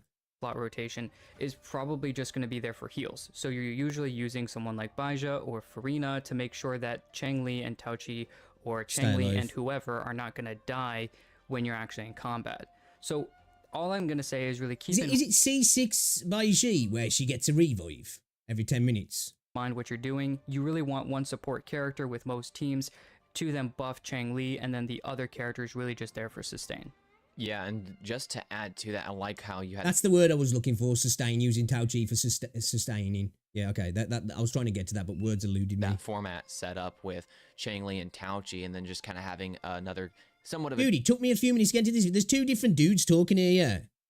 I'm not tripping. There is, yeah. It took me a couple of minutes to be like, wait a minute, there's two different guys talking here, yeah. damage character. One that came to my mind was Brain Jixia, Rot. actually, because she's very bursty. She doesn't have a lot of field time, so it does give Changli the breathability to stay on field. And then Changli's giving Jixia a lot of resonance liberation damage. That's a good point, and actually, a lot yeah. of fusion damage as well. And then you're already, swapping back into Tao Chi and then Changli again. It feels quite comfy. That's something I personally would probably try out. So just want to throw that thought out there. The next question we look at is, do you need the weapons? And Vixen already talked about Blazing Brilliance earlier on, and I think he already summed it. Personally, I don't think you need the weapons, but I think if you're pulling one of the banner characters, it's so much better to have the weapon. Of course, there's going to be different weapons as we go. Some are just better than others, and some are just more worth it, and some are, it's like, well, you don't really need that, and another weapon will work better with this character. That's going to be a thing as the roster gets bigger of weapons and characters. There's going to be signature weapons that might not even be the best weapon for that character. But for me personally, if you're pulling that character, it's always a good idea to try and pull the weapon. It depends on what you're doing with your mats as well. I think this is the thing. I think people get too mixed up on all that as well in what's the right way to do it. I think if you've got a set amount of mats, and your currency, is the next character more important to you? That's what you need to look at as well. I think people get too wrapped up in like, I've got to min-max everything. It up pretty well, that which I understand is part of these games, but I think that's where some people lose a bit of the element of the fun in these games, because they're trying to min-max everything rather than just having a bit of fun with it. That's why I says I'm pulling Changli, because look at her. It doesn't matter how worth it she is, or that she's maybe not necessarily the support that we're craving or the role that we're craving. We're craving the titties, man. especially with Withering Waves, with the game being new, it doesn't really make sense to pull a weapon for a different character or even a 4-star. Now you could, because like he said, a great stat stick for other sword users like Yang Yang or even Sanhua, but it just doesn't make sense, especially guys, if you're free to play or you're like just paying for the battle pass and the kind of the monthly blessing type thing. I just would stay away from this unless you're pulling it for Changli. Definitely pull Changli first and then think about the weapon. So it's going to be really... Yeah, I was going to say, unless a weapon's got some insane, ridiculous stats that will work with the character you've already got. I think it's a little bit mad to just try and pull for a weapon if you're not getting the character. You're kind of wasting those mats, really. I agree with that. But I think if you are pulling the character, it's usually, for the most part, worth, in most of the games anyway, and so far in this game as well, it's been worth it to try and go for the signature weapon as well. But as I say, that's probably going to change as we get a bigger roster of characters and weapons. Great for Chang-Li. I mean, you're getting the crit damage, the attack percent, all that resonant skill damage increase. It's going to be awesome for her. But as far as does she actually need it? I would go out as far to say as she actually doesn't. I think there's going to be a lot of 4-star options that you can do just fine with. And it, like I said, if you're free, I think that's pretty much been the case with all the characters in this game. I think some a little bit more than others, but I think, you know, there's definitely alternatives in this game that might not be as good, but, you know, do the job. to play, that's going to be probably the better option for you, is just get a copy of Chang-Li and you don't have to pull on the weapon and just save up your... Well, that's easier said than done though, isn't it? Come on. You know? Astrites for a Especially if you're free to character. play. Now we're going to talk about weighing the dangers between looking at the no resonance chains as well as looking at resonance chains. Kind of what does the character look like at R0? Are they worth it? And then looking at an R1 versus an R2, the first resonance chains that you can get. So talking about Chang-Li and her resonance chains, you know, do you actually need them? The first two resonance chains are nice and helpful, but it's not really a character that needs them. I don't feel like they are so goated to an extent where it's kind of like, this is stuff I don't worry about too much as myself as well. I'd rather have a variety of characters personally than having certain characters stacked to the max, unless there's a real drive for me for an individual character. I know everybody's different, and I suppose that's how, you know, content, end-game content becomes a little bit easy. Of course it does, because some of them have incredible buffs. But, you know, I'll just let that happen for my 4 stars a lot of the time, because you just end up getting the copies anyway, don't you? I suppose that's just me looking at it from a more chilled out perspective of just enjoying the game and just kind of... And one thing I like about this game as well is because the game's a lot more mechanically skill-based, you know, that can carry a lot of the content for you, even if your characters are not set up right, you're using bad teams, you're not really playing it how you should be. You can still kind of like drag yourself through off your skill alone. like for instance, if we jump back to another game, Raiden really wanting her Of course, you still get DPS checked like any other game like this. C2, But, you know. Hu Tao even more wanting her C1, a character like who really wants Eidolons in Star Rail, you know, someone like Acheron who does really good with the E2, you know, other characters that, you know, are almost like they just get to another level when they get some of those early constellations or Eidolons. Here though, when looking at the resonance chains, it doesn't seem like these resonance chains are really necessary for these kits, which is extremely good for a lot of people that are playing the game right now for Withering Waves. It allows them to save and get more characters, and allows them to be a little bit more frugal with what they're doing, to be a little bit less spendy, which allows actually these characters to be extremely worth. You know, Jin C, characters like Yinlin, all the characters that we've had basically are really good with 0 resonance change, just at R0. But in terms of whether or not, if you're Yeah, like... I think the only 5-star, I could be wrong here, I've got a memory like a sieve, but I think the only 5-star that I've got a copy of is Calcharo. I think. Just trying to think if I have. I don't think I've got copies of any others. We'll have a look in a bit actually, but I think. Like, well, I don't care. I really like Chang-Li. I want to make Fusion It's a good extremely team. good on my account, and I want to get Start anyway. one of the early Can't resonance complain chains. with that. Do I have to be like Hu Tao, where Have these been took out of the elusive realm or whatever it's called? These rocks. Because last time I played it on this new set, I wasn't finding any of the rocks. I'm okay with just stopping at the first, you know, the second copy of the character and getting that first, you know, resonance chain or constellation or Eidolon or whatever? Or do I have to be like a character like Raiden, where it's like, yeah, the C1's good, but you kind of have to go for the C2? Looking at the character though, the first resonance chain states that for Chang-Li, the resonance skill Tripartite Flames and Heavy Attack Flaming Sacrifice increase Chang-Li's damage dealt by 10% and gives a resistance to interruption. That's extremely good in my personal that is opinion. really I good. think if you're gonna have to go for resonance changes because you really want to, this is where you go. You kind of don't need to go for the R2, although it is nice and it's kind of like a nice help, and we'll talk about that in a second. I don't feel like it's actually extremely necessary to get. But looking at the R2, it states that Inflamement increases Chang-Li's crit rate by 25% for 8 seconds. The thing is here is that Rift actually brought up a really good And point. the thing with this game though as well, that just a well-built character and a well-built team with decent echoes and a semi-decent weapon can, like, you know, make up for not having those copies really in the resonance chain. You know, it just... Obviously, it's always going to be better, you know, like having $1 million is better than having none. Having 2 million is better than 1 million, but you know what I mean? End of the day, it's like diminishing returns almost, and certain characters not so much. Point when we were talking about this before we started recording, the thing with this is that all that's really going to do is allow you to go even more into crit damage on some of your pieces, looking at your echoes.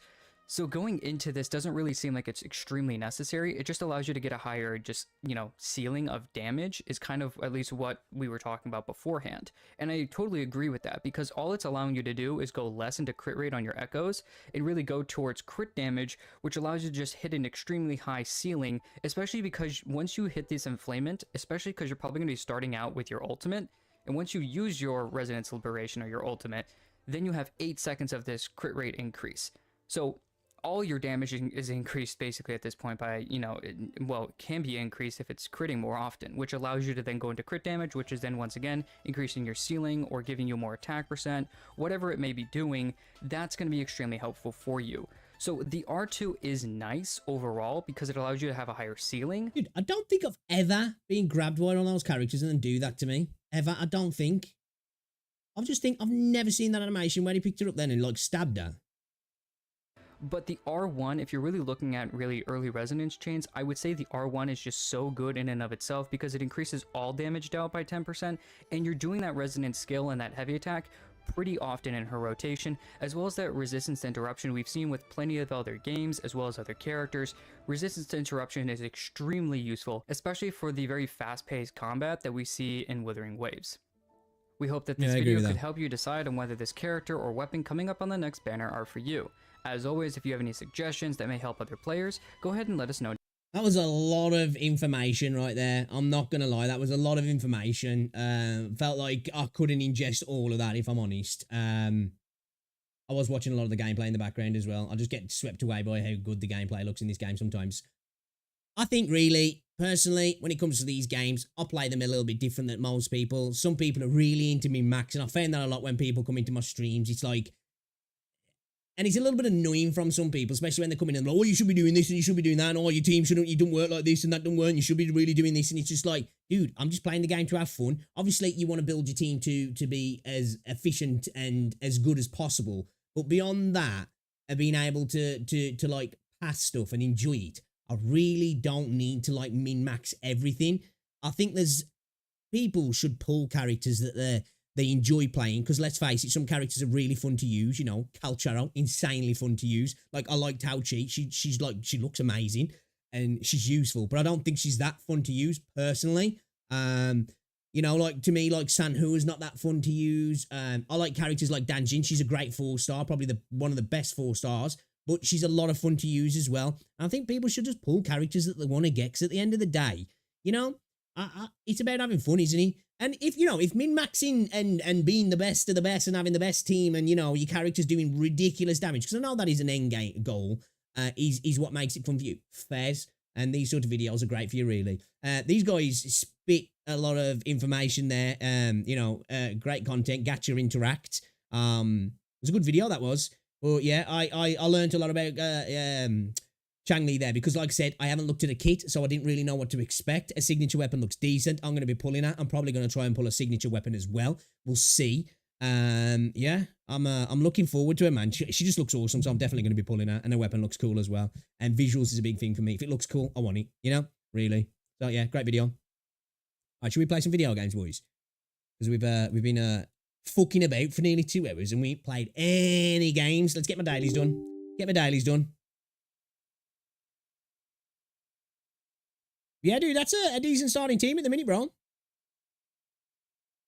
Calcharo's great, man. I love Calcharo. I know we put that video out about the sad downfall of Calcharo, but dude's sick. Fun to use. You know, can still seriously put out a decent amount of damage. I think at the minute, I'm pretty sure his flat attack for me at the minute is still higher than Jian's at the moment in terms of stats. Min-max tryhards have no interest in fun. They want bragging rights for messages. There is that. I feel a little bit bad for people who, but then again though, if you know, whatever floats your boat.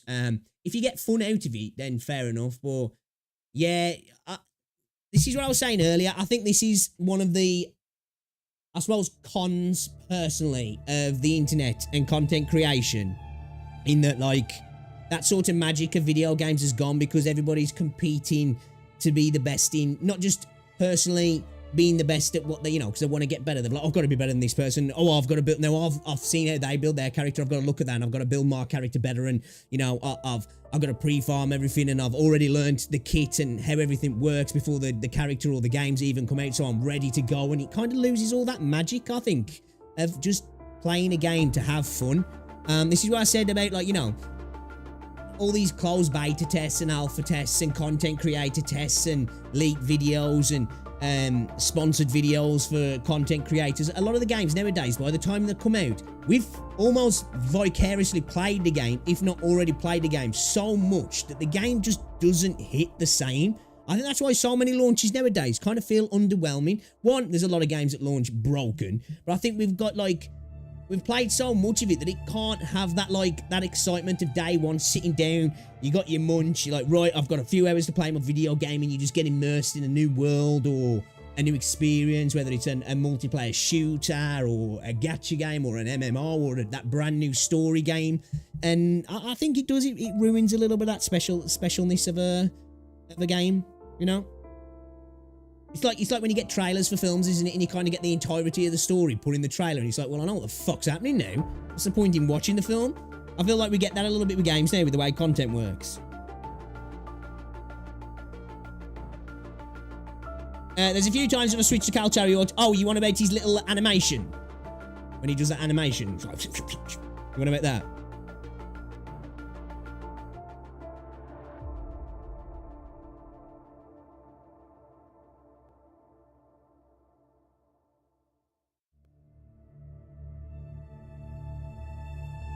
That's what you're talking about. That's his intro skill. He's the only character in the game, as far as I'm aware, that's got an animated intro skill. It's kind of weird.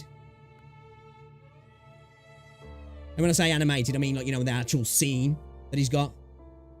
And he doesn't actually freeze time, does it, that either? I think when that happens, the time's still counting down on time stuff, which is kind of weird. That's all about your concerto.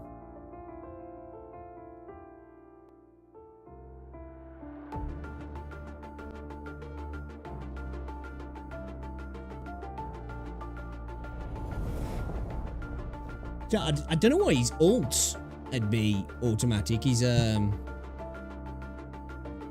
he has an animated intro.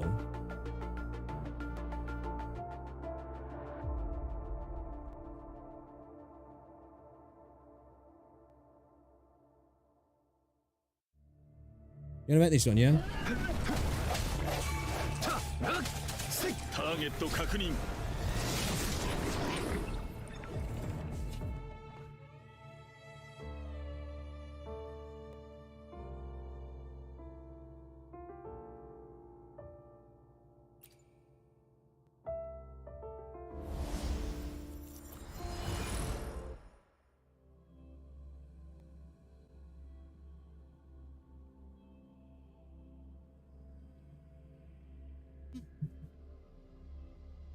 Yeah, that's his intro.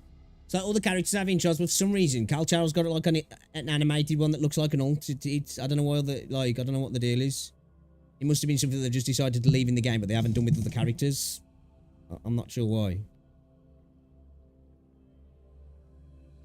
Maybe it'll have some more context when we meet Cal Charo.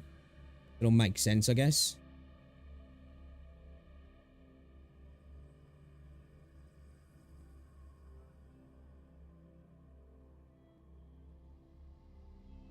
I want to know what the deal is with that, like, echo of in him or somebody else that's there as well. Can't wait till we meet Cal Charo, actually. Because, like, dude's just this badass Giga Chad 5-star character. And he's just random. He's just some random dude. And he looks more badass than any character in freaking Genshin Impact for the guys. It's wild, man. Like, Kuro would just like, here's his out of context sick dude. Enjoy. It's just like, what is he? Where is he from? Who is he? I don't know, but he's sick.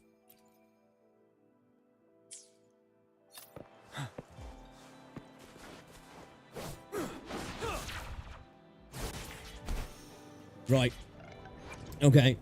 So we were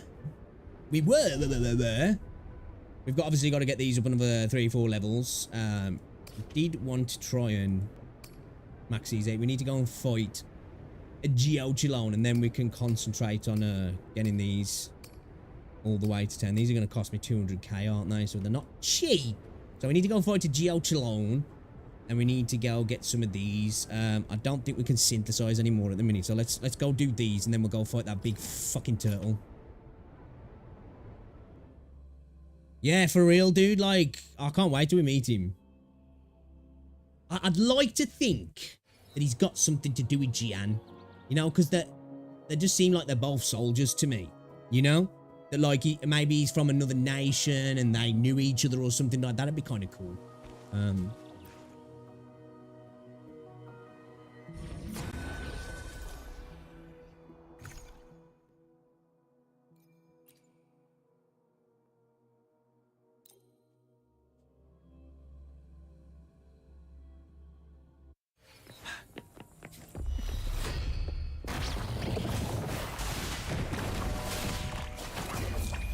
Time to wrap. Dude, a few people have said that in my stream. They're like, oh man, I'm jealous, man. You're wide open. Bide the time. Unstoppable. Hey, I've not got many things to be jealous about, but hey, I've got a Jian. I haven't even got a copy of him though. Actually, let's check that, because I'm not. I think it was just let's do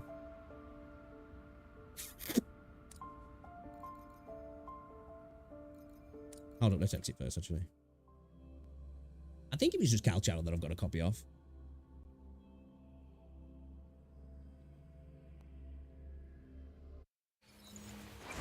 Let's have a look.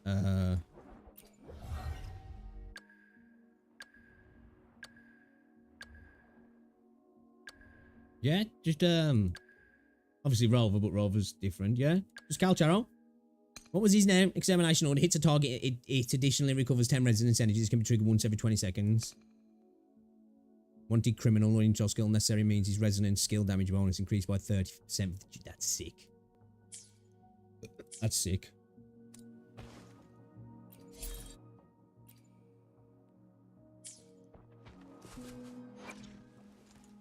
We're gonna need to go to synthesis, well, lads, go to synthesis and make some fucking shit, man.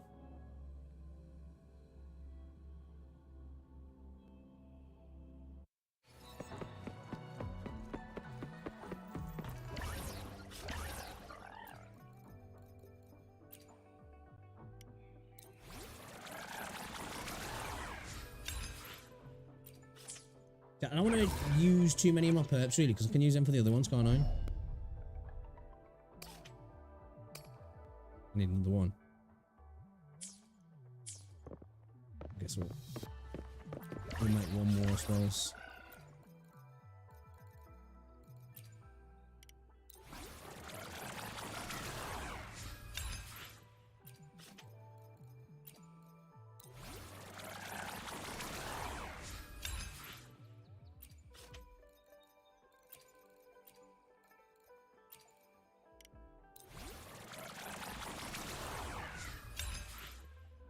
Might as well turn these into gold ones. Just add to the roster that we've got. At one point we had like 1,500, man. It's the mats I'm lacking in the echo space now.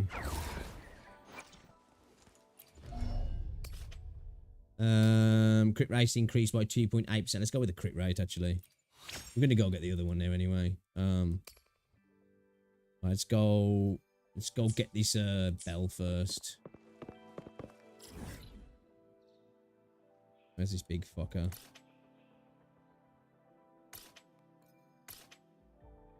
Alright then. Yeah, it should come back.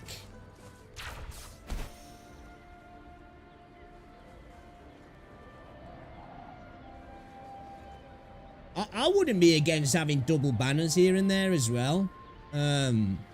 You know, when like a new character comes out, obviously not launched at the same time because it'll take a shine off the new character, but say like you get a banner drop and then it's another like 28 days or so to the next banner or whatever it is, they could like 3 weeks into that banner drop a banner for, or like 2 weeks into that banner maybe drop that banner for that character, but have it like as a temporary banner that only lasts a little bit. So obviously there's going to be FOMO there, but you know, you could potentially, and they could have it as like a rotating lottery where you only find out a couple of days beforehand kind of thing, like, you know what I mean? So people can be like, all right, do I decide to just spend on this, or shall I save for the next character? It might take away a bit of the edge off the new launch maybe, so I don't know, it depends.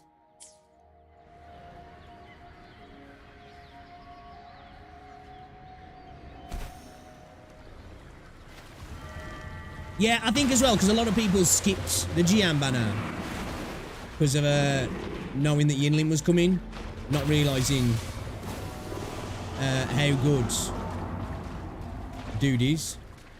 Listen up. Tear them to pieces. It's nothing.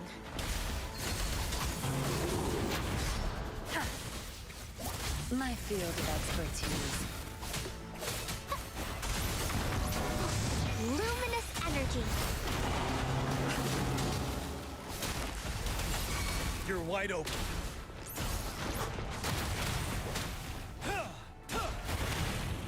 Break.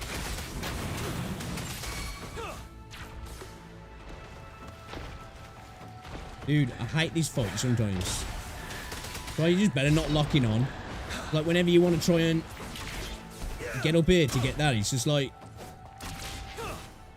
you're locked on and you can't get up, and it's just like, fuck off, man. Zap strength. It's our curtain call. You should get plenty more though, to be fair.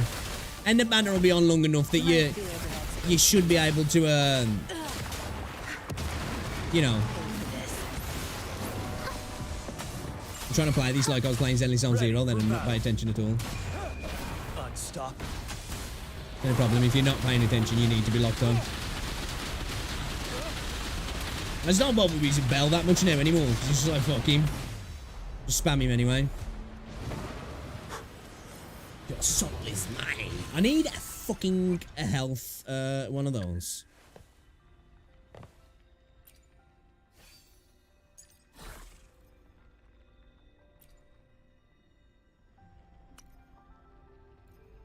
Oh.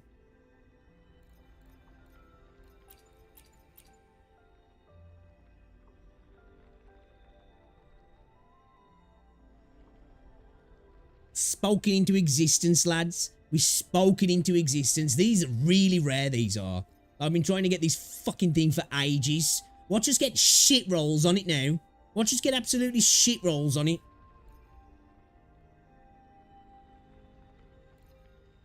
Alright, let's lock that up. We'll upgrade that in a bit.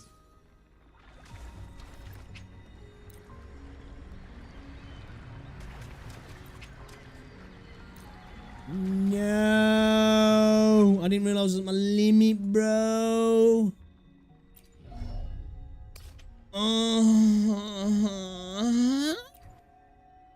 Alright, let's do that up then. Fuck.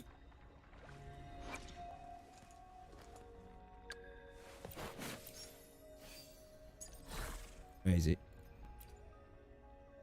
It's rejuvenating glow as well, yeah. No, where is he?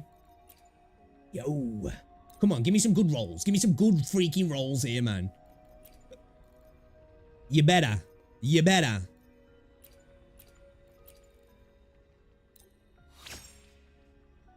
Okay, come on. Come on. Come on. Come on. Come on. Come on.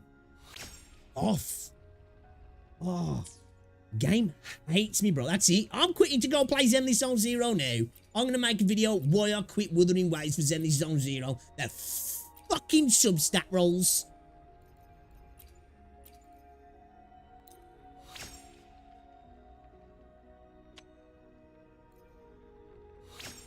Okay, that's good. That's good.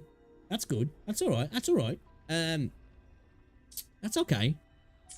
What have I got on my one at the mini? We've got crit damage, attack, crit rate, HP, heavy attack damage bonus. Flat attack's okay as well for Verena, because obviously that's all good towards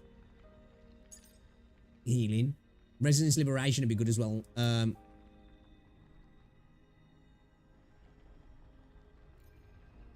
If this goes wrong though, I guess we could always use it with Baiji if we get the ones that don't necessarily benefit us at the moment, I suppose. And just having the healing bonus anyway makes it good.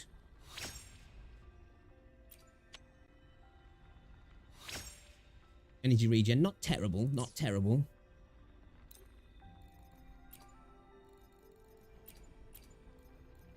You hate Google so much, why? Dude, man, we're burning through these now, we are. We are fucking burning through these.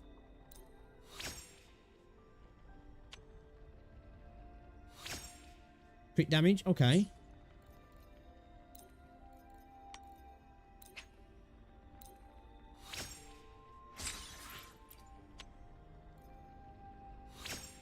Attack, okay, that's not too bad. That's not too bad. So our healing bonus is 26.4%. Let me just check his stats at the minute. So HP is 18,320, attacks 884, defense is 1,032, energy regen's 126%, crit rate's 50%, crit damage is 176%. 10% spectral damage bonus.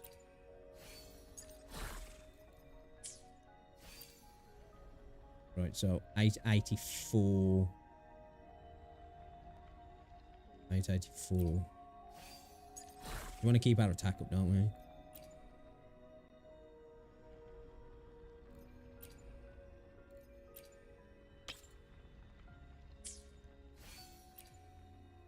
Okay. We just lost a bit of crit rate. That's not so important. You know. Okay. All right. Cool. We'll try it. We'll try. See what. That's this prick. Take a bit of damage.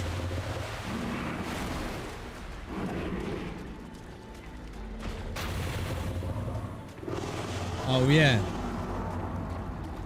That sucks. Bide the time. Right, hit me again. Hit me! Hit me! I love it! Hit me!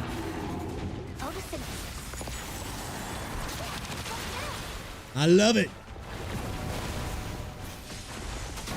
Oh baby, yeah, that's what I'm talking about. The 2K. The 2K. That's what I'm talking about. Ready for battle.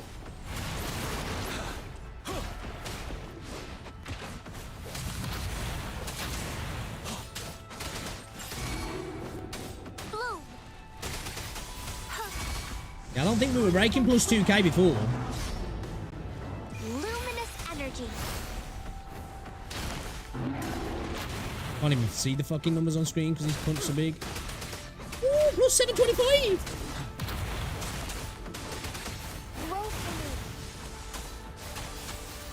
Okay, yeah. That's good. That's good.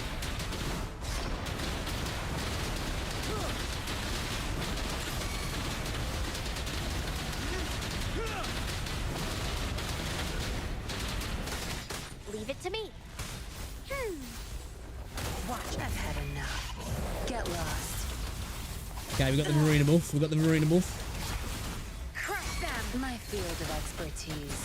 What are you looking for? Ready for battle.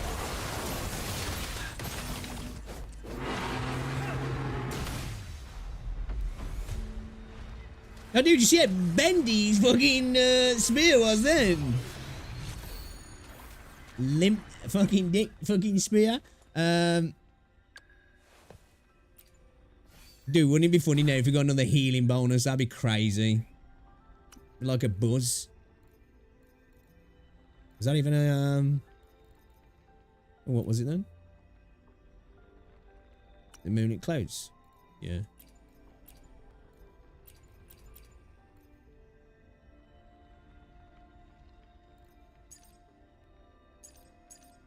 Dude, I haven't even leveled these ones up, have I?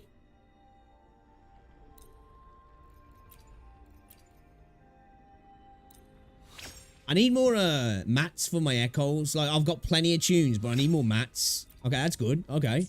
Alright, let's get some more heals, boys. Let's get some more fucking heals.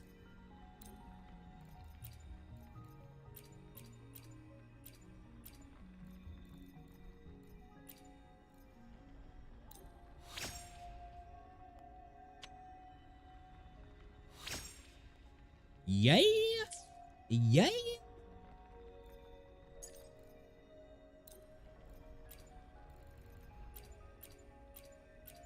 Oh, dude, I hate seeing these so low. We had these in the hundreds, man. It's painful. It's freaking painful. Okay, all right. Not bad, not bad. Not bad.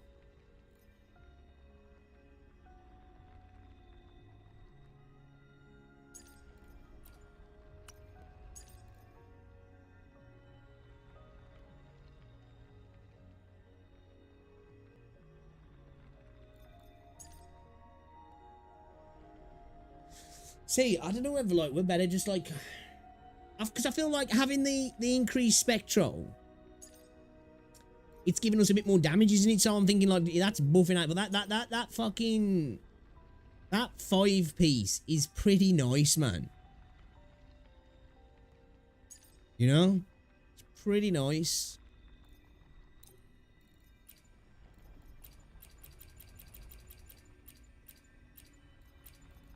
You bitch.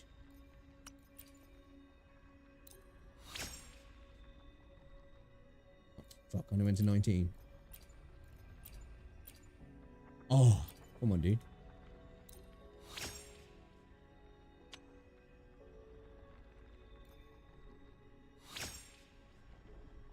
We good? Oh, resistance liberation. Resistance skill. That's okay. That's okay. That's good, actually.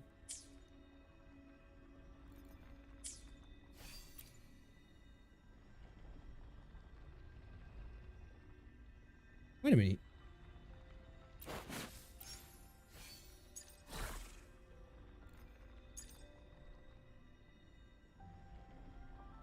Did we lose?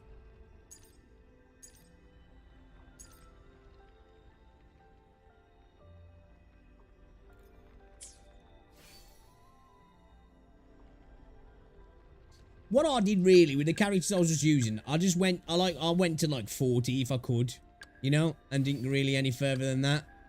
No, obviously I've got a lot more at like 70 now, but my Jian Shin's at 70. Like, I think she's good, man.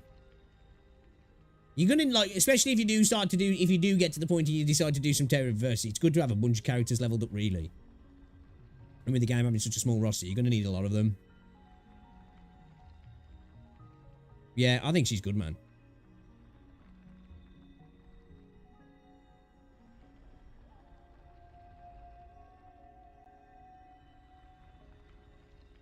You know, she's like she's a good support slash kind of sub DPS.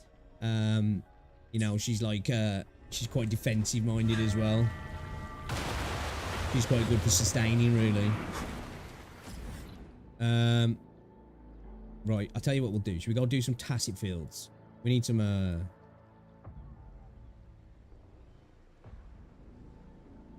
actually, we don't desperately need echo mats at the moment, but we're definitely going to need to start doing that, aren't we? We are going to need to start doing that. Because we are getting low on resources now, so we're not going to be able to do that though, because we've done our weekly stuff, haven't we? So we can't claim any more of those.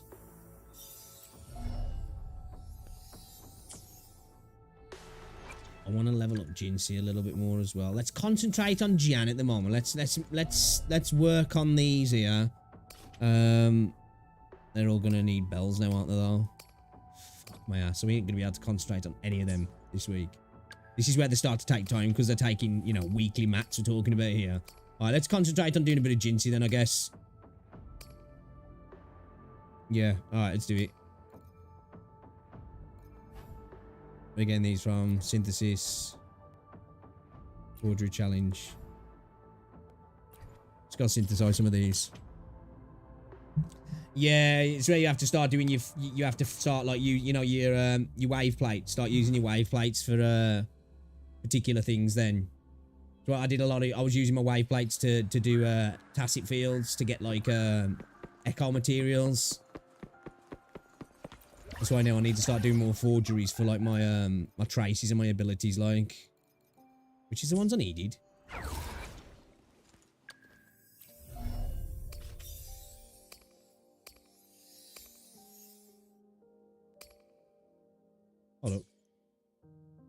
Who's I on then?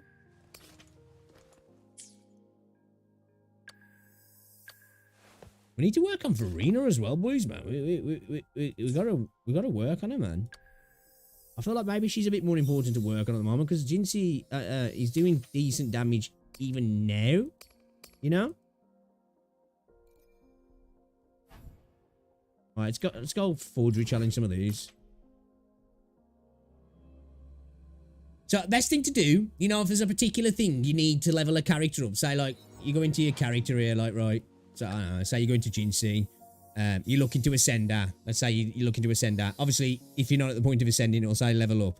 And then you look and you're like, right, I need these to do it. You just click on them and then scroll this down here. That's where you get it from. You'll need to go fight him to get those materials. And like this here, you can buy them or find them around areas, but pretty much basically. Same thing here. You can kill, you know, tacits and they drop from them, or you can go synthesize them as well. Let's have a look at a character that is not at ascension point. Right, leveling up Tao-Chi. She's level 1, so like obviously your character's a lower level, so this is a bit more applicable. You've got these, right? So it's like, right, shit. Obviously I've got a shit ton of these. I've got very little of these, so we need some perps. Where are we going to get them from? Although I can use these, of course, but I don't want to. We need to go simulation training. So it's like simulation training. It's back in the town. We go simulation training, and then you've got the 3 different simulation trainings you can do. You can do resonance potion, energy core, or shell credit. This one's if you just want to farm some cash because you get 80k instead of 4k. But this one you get resonator XP. Obviously it's a bit RNG depending on how much you get. 8,000. You get the perps and the golds, and then this one is more for your weapons. So if you're trying to level weapons, you'll go do a bit of that. If you're trying to get echo materials, let's look at the titties. You know, say like, you know, like whatever. This dude, whatever, you know, we want to upgrade him. We need echo mats. Let's say we need some of these.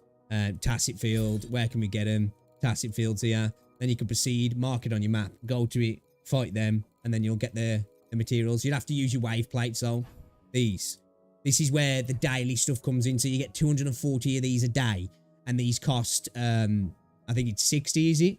40 or 60 to claim a batch of rewards. So you can do them a few times and then you've run out. And then, obviously, you can use your solvent crystal things then if you want to top up. Or you can decide to, like, you know what, I'm going to stack those and wait till I want to do some farming in one big chunk, which is what I did. I got up to about 50 of those. I've got about 20 left now. So I can do some more if I want. Once I've used that 240, I can use those solvents to get back 60 each time. So I can do a little bit more farming if I really want to get a particular thing done on a character. And I'm like, you know what, it's worth just using those now. Yeah, anything you need to get, just click on it, and the game will tell you where you can go and find it, pretty much. Like now, I'm after mats for leveling up Jinsei's abilities, so we need to go in here. Obviously, this is what we're after. We're after these things, which I can, like, obviously, what you can do with the synthesis as well. Say you need some of these, right, but you've got a shit ton of these, and these. You can use these to craft some of these, and then you can use these to craft some of these, and then you can use these to craft some of these. You know what I mean? So you can do that as well, like.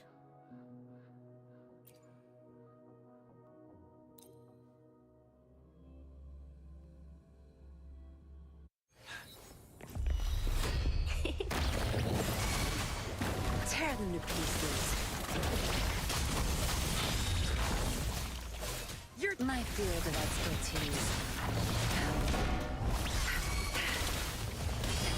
You're wide open. Fear no more. What's this?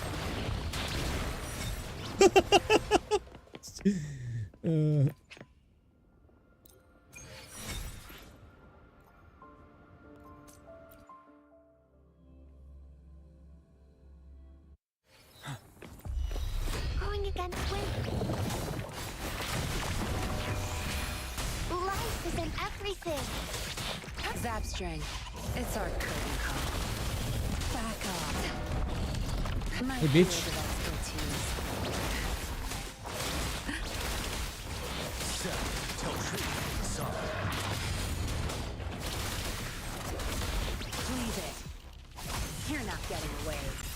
for battle.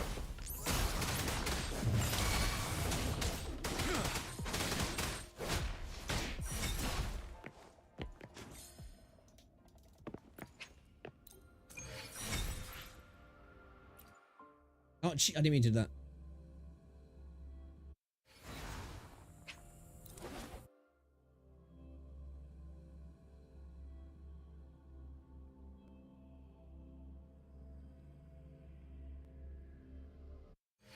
I didn't mean to do that.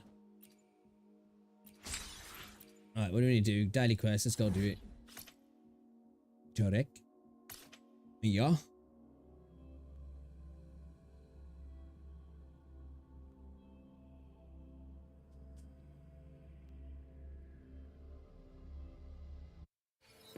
Well, let's what should we do? Let's get a resonance skill leveled up a little bit.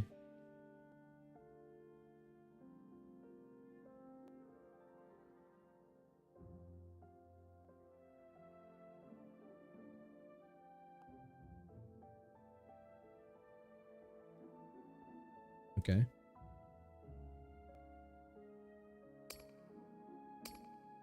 So I need these now. So I can get these off killing these fuckers. Which we'll do the daily first.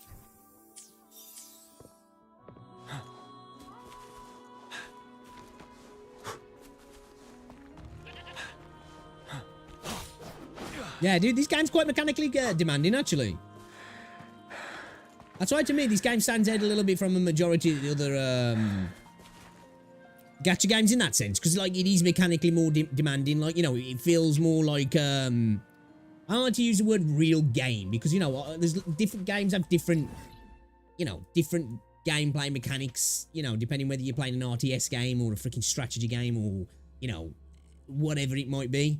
But yeah, like it feels more like a games game. You know, some of the fights, man, you're proper like fucking...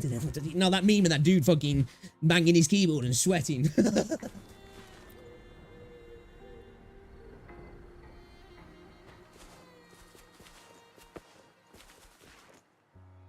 Yeah, dude, I don't get it, dude. I do not get it. Like, as somebody who's not a phone gamer anyway, when I watch people playing shooters, I don't get it. But you can see when someone's playing a shooter, I'm like, okay, all right. You know, they get bodied by people on PC. And I've played PUBG with an emulator, and it's fucking easy mode. You can absolutely murder people. The only time you ever struggle is when you come up against other people using an emulator. Which, of course, you know, that's going to be the case. So I just don't know how people do it, bro. I don't. You know, like, Honkai Star Rail, yeah, totally, you know, makes sense. That game, perfect, you know, turn-based JRPG. You know, you just press the buttons on screen. And even Zenless Zone Zero, even though I says like that's like a little bit more, well, I don't like to use the word autoplay because it's not at all, you know, because obviously you have to put all your inputs yourself, and it is an action game. But it's, you know, I was describing earlier, it's kind of like that sort of like less manual, if that makes sense. Even that, I ain't got a clue how people do that shit. So like, I don't know how people are tackling harder content in this game, let alone the early story stuff. I don't get anyway. Or going on and doing the holograms on mobile. Don't know how they do it, man. Like, for one, you need a decent frame rate on this, really, in my opinion, anyway.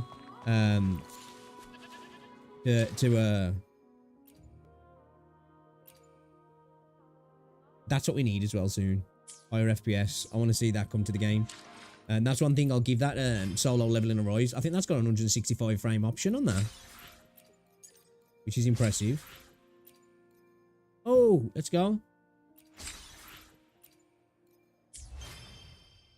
We've completed these.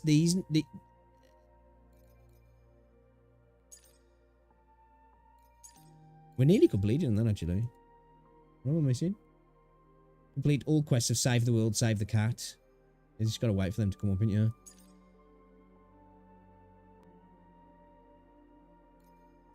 Yeah, we're getting through some of these now. 90%, 46 to 64%. Okay. Okay. We're getting there. We're getting there.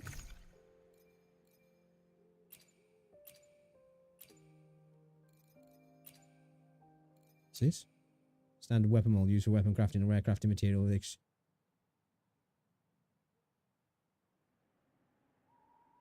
don't think I've done any weapon crafting apart from when you have to do it like as part of the story.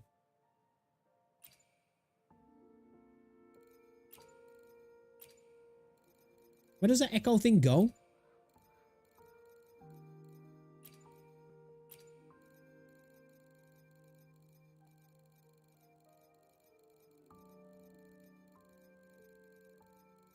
I've got so many Pokemon.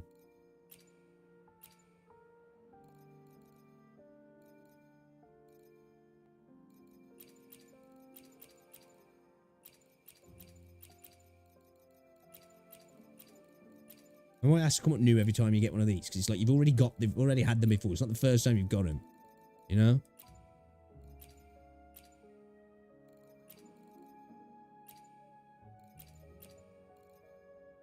So yeah, these are your solvents, crystal solvents I was on about.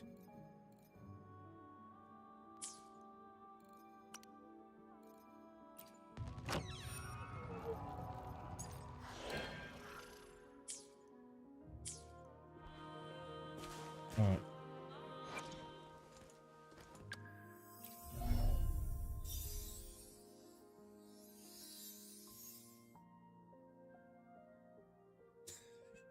I think we all fall victim to that now and again, dude.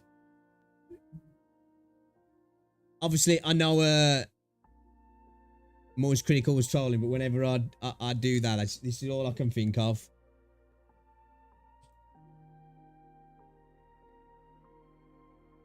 This video's got a special place in my brain. It just cracks me fucking up, man. Kill him, I'll give you money?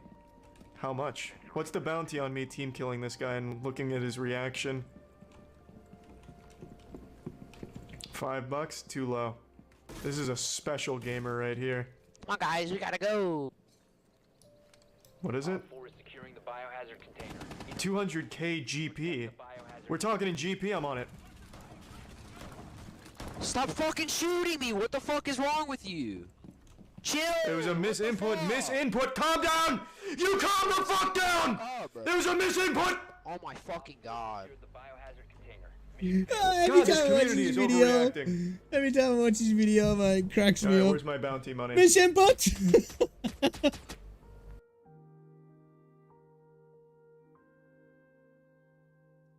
Where'd you get the reviving nailers? You can craft them. I don't know where you pick them up, actually. I've just crafted all mine.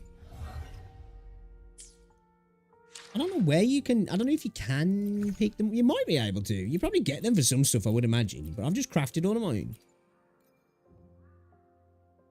Yeah, synthesis. You can craft them. That's the only way you get them.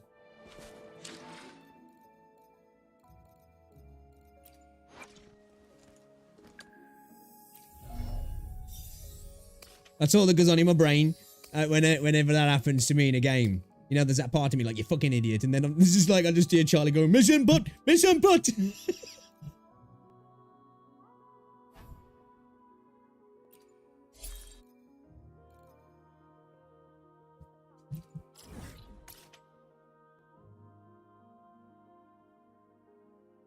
Yeah, you can craft them bad boys back in the town. I need about 400 hours per battle. Wind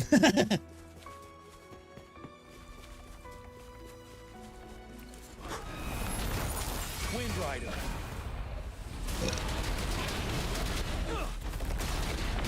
Trust me, when you pull Verena, which you will, you'll get Verena.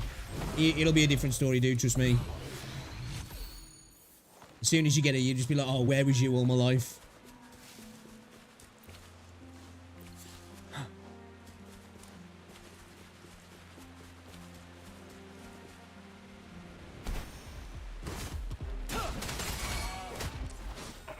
Tear them to pieces. My field of expertise. Time to wrap it up. You're wide open. Double encounter, hey?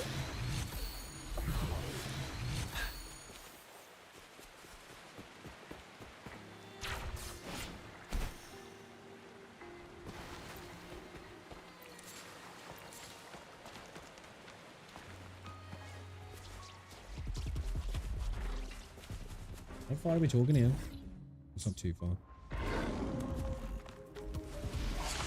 See, you know when I was talking about, although obviously I don't mind because the traversal's good in this game. This is what I was talking about when a open world game can kind of detract from the actual elements of a gacha. You know, when you're doing something like this here, where you know I need to go and kill these enemies here, where it's like, right, I have to like, obviously, you know, you got the fast travel, but they'll be in between the fast travel, so you've got to do a bit of walking around to get them, which is part of the gameplay loop, and I don't mind in this game because I just enjoy playing the game and the traversal's fun. But obviously, the more you play, the shine starts to come off it more and more, whereas in a non-open world game where you can just be like, right, I need to go kill this here, you can teleport to it, and either in an instance form or some other way, you just like, you know, you go through it, do it, you go through it again, do it, and you haven't got to necessarily travel around kind of thing.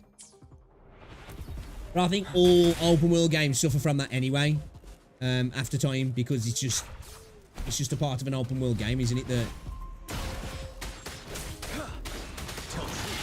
But I've still got, the thing with this, I've got still so much to unlock in the open world as well, because I haven't rushed through all that, which I know a lot of people do. And the games push you to do that, because like, obviously, if you're free to play, it's a good way to get materials, is by 100%, you know, exploring areas. Ready for battle. Finale. Yeah, I need to level Sanhua up, actually.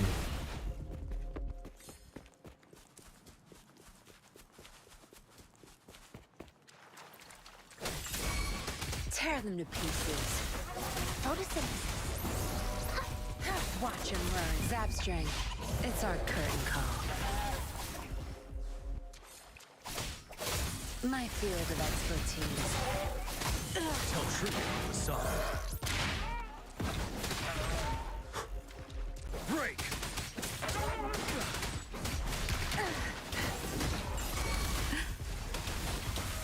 You're wide open.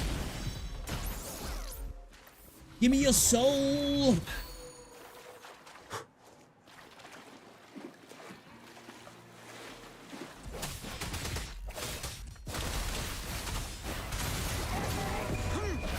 Fear no more. You're right, sweet, sweet love to a dead by the fire.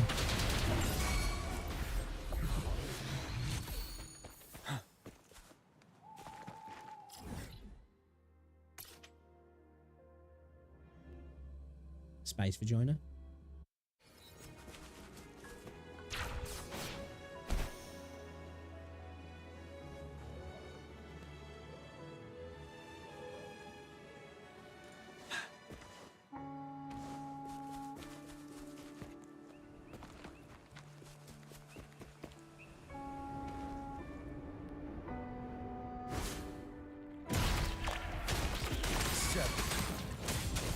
Hold on.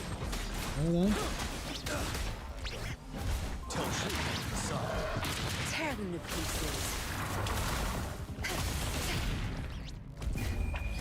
Time to wrap it up. Now Ready for battle. Can you upgrade the grapple? I don't know. I don't think you do, actually, bro. I'm trying to remember all the little things throughout the game. I don't think so. I don't know if you... It does upgrade the amount of cooldown there is, but not in any sort of range or anything like that. Can't remember, actually. I don't know. You're asking me a question. It's like, I feel like I should know the answer to that, but I don't think you can.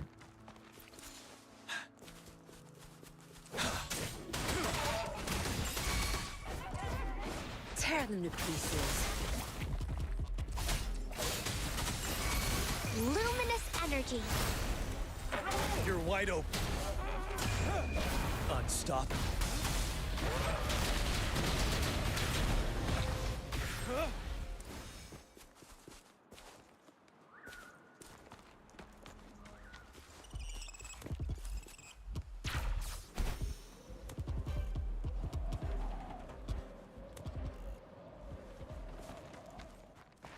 No, dude, I don't think.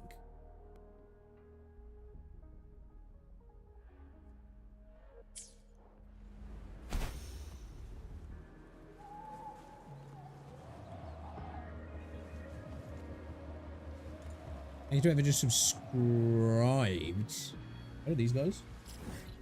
Oh shit, these are far?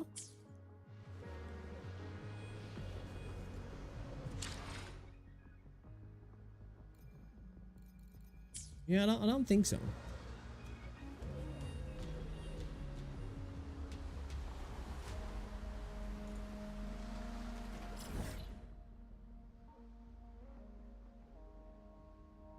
I wonder if that's going to be a next area over there.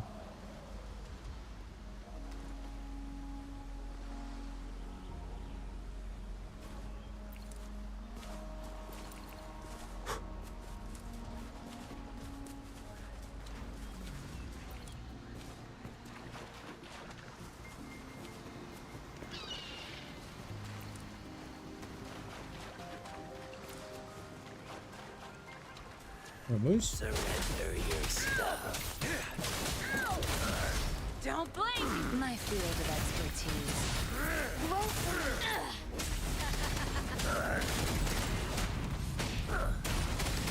Tell truth from the side.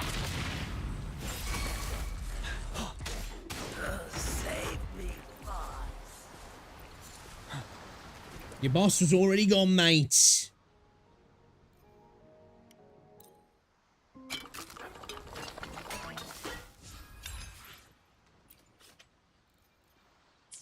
Well, I was been having a lot of. That's the main thing, then, dude, man. That's the main thing. I'm glad you've been enjoying it. I've been having a blast with it. I'm still very much enjoying it, even though, like, man. Surrender your stuff. I've got to dump 200 hours into this game now, I would imagine. Somewhere near that, I think. Time to wrap it up. Because I'm not playing it on the Epic Store. I haven't got the actual, The stage is yours. you know, amount of time I've actually put into the game. I don't think the launcher tells you that.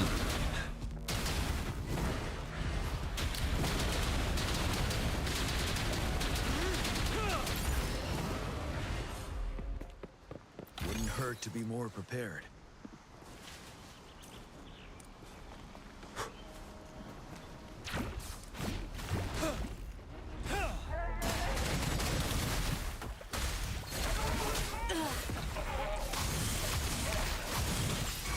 My field of expertise.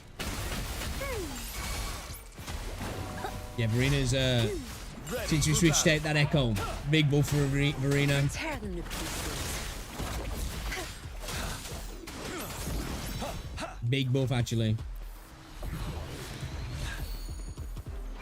Alright, how many did we get? Dude, are you shitting me on? I got fucking hell, man. Let's go back to 10 in a second, see if I've got any other, more of the stuff that I could use to, damage multiplier of intro skill, lungs, halo is increased by 50%. That's kind of nice. That's kind of nice. Hold on, let's pop back to 10 in a second.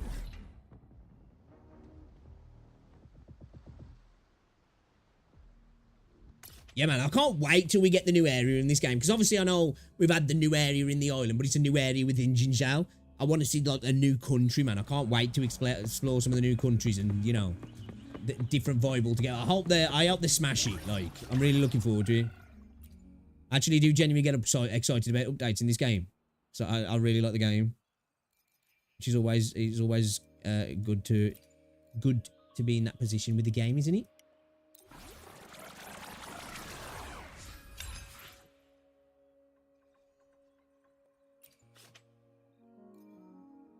Could do all the exposition out. Yeah, that was one of my biggest problems. I think that's something that'll change slowly as the as we advance in the game. You know, I think that, well, hopefully anyway, if they've listened, they'll understand that, you know, people wasn't a massive fan of that stuff. Which one is it? The HF. Halo Cup. Excuse me. I wasn't anyway, and I'm a lot more forgiving on that stuff. I am. Than a lot of people are.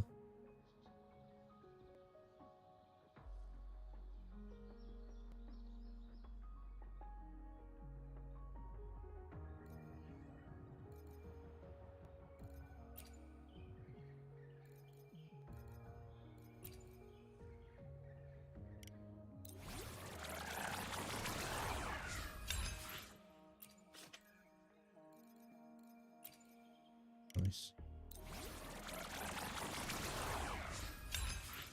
Nice.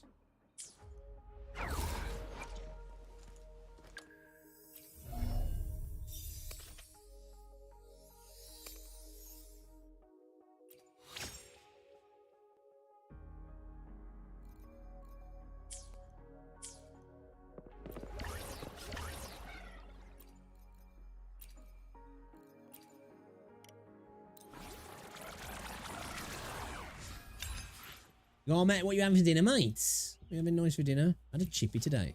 Naughty. Chips and 2 pieces of fried chicken with a bit of goody sauce. And chippy round corner.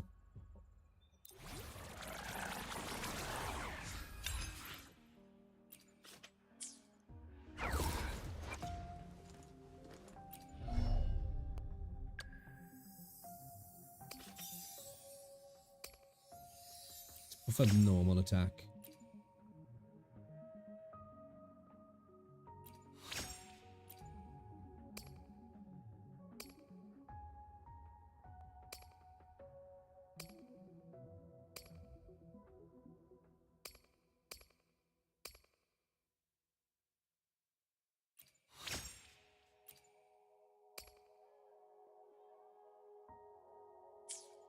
Any white flights have we got? Okay, let's go go get some of those.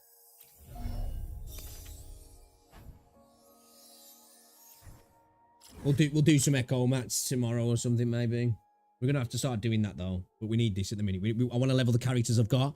The echoes are okay for them. They're not perfect, but I don't think you'll ever get to a perfect set of echoes. You can get, of course, closer. That's just a thing over time, I think, with the echoes, you know. But yeah, I want to get these characters more rounded in all their attributes, really. Rice-a-roni and pork chops. Oh, a little bit of pork, mate. A little bit of pork.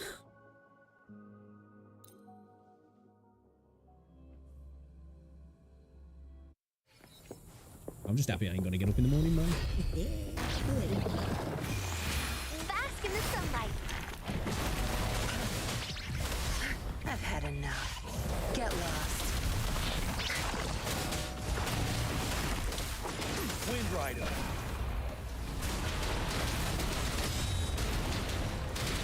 Ridiculous buff you get there with Reina's ult and Yinlin. Yinlin's heavy. She's fucking insane. Fucking insane. What's rice-a-roni?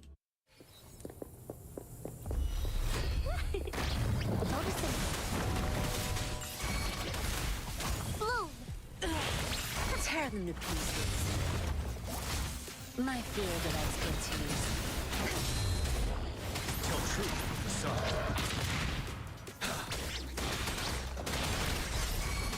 Leave it to me.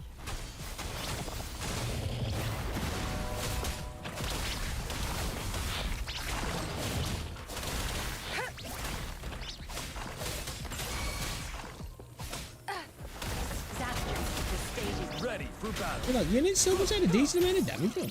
Obviously nothing compared to this game, but like still decent.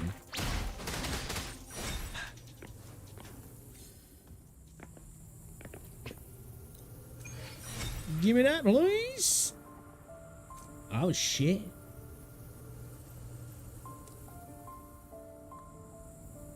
Yeah, fuck it. Let's just do it again.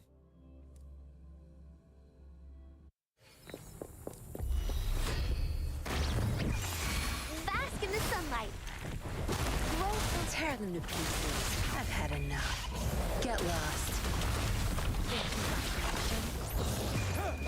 Unstoppable.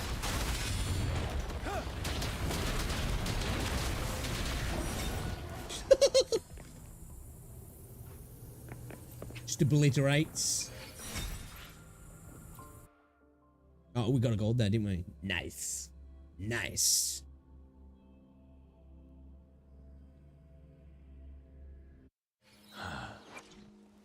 Union level 52 as well. Boys. Boys.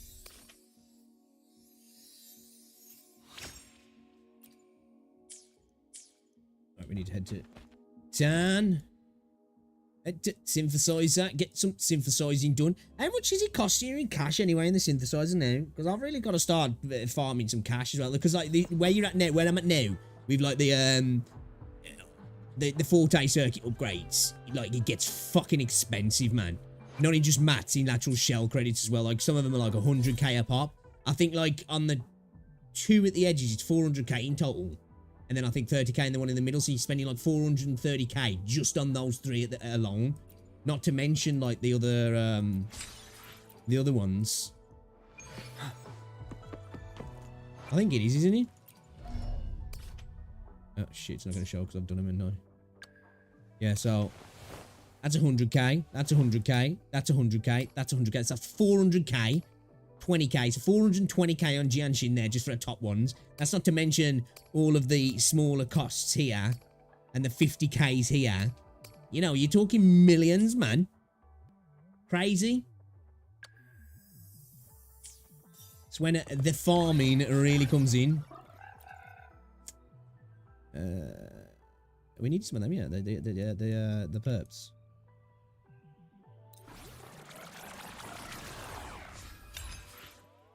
Yeah, boy. Yeah, boy.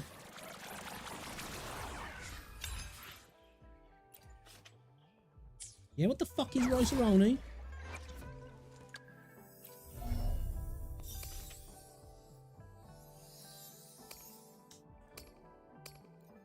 I ain't gonna be able to get them amongst them. Fucking weekly. Oh, suck my tits. Oh, at least we got the other mats anyway. I have Verena at the minute.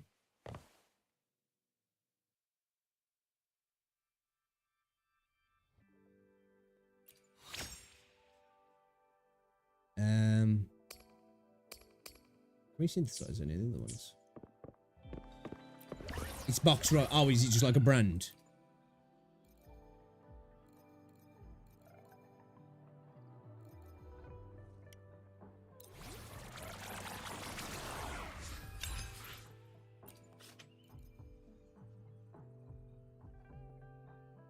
Or is it just one of those things that's like, it was a brand, but people just call it when it's not that, you know, like how people call, a tannoy, when it's not a tannoy, it's just a loudspeaker, or like an, you know, because tannoy is an actual brand of those speakers, isn't it? And people just call it a tannoy, but it's not. You could be like hearing somebody's voice over one that's not a tannoy, but you call it a tannoy because, you know, that's the one, you know what I mean? You have to brown it in butter, then you add water and the flavoring, then let it simmer down to cook. So like I had some rice today, packet rice today. I don't have to do anything like that, just stick it in the microwave.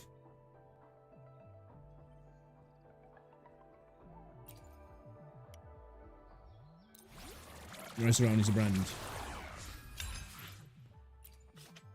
Is it like one of those where people maybe not even actually having the Rice-A-Roni brand, but they're like, yeah, I got some Rice-A-Roni, or is it like, am I wrong in that?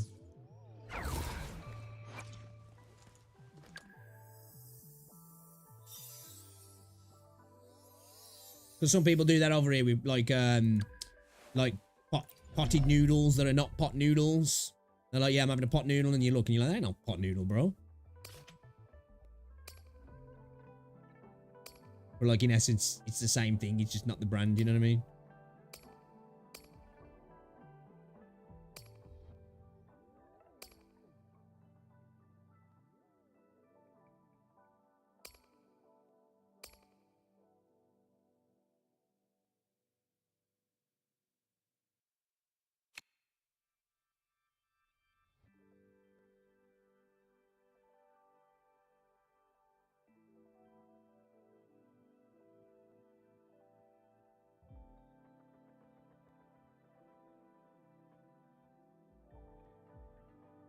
Oh, okay. Yeah, okay.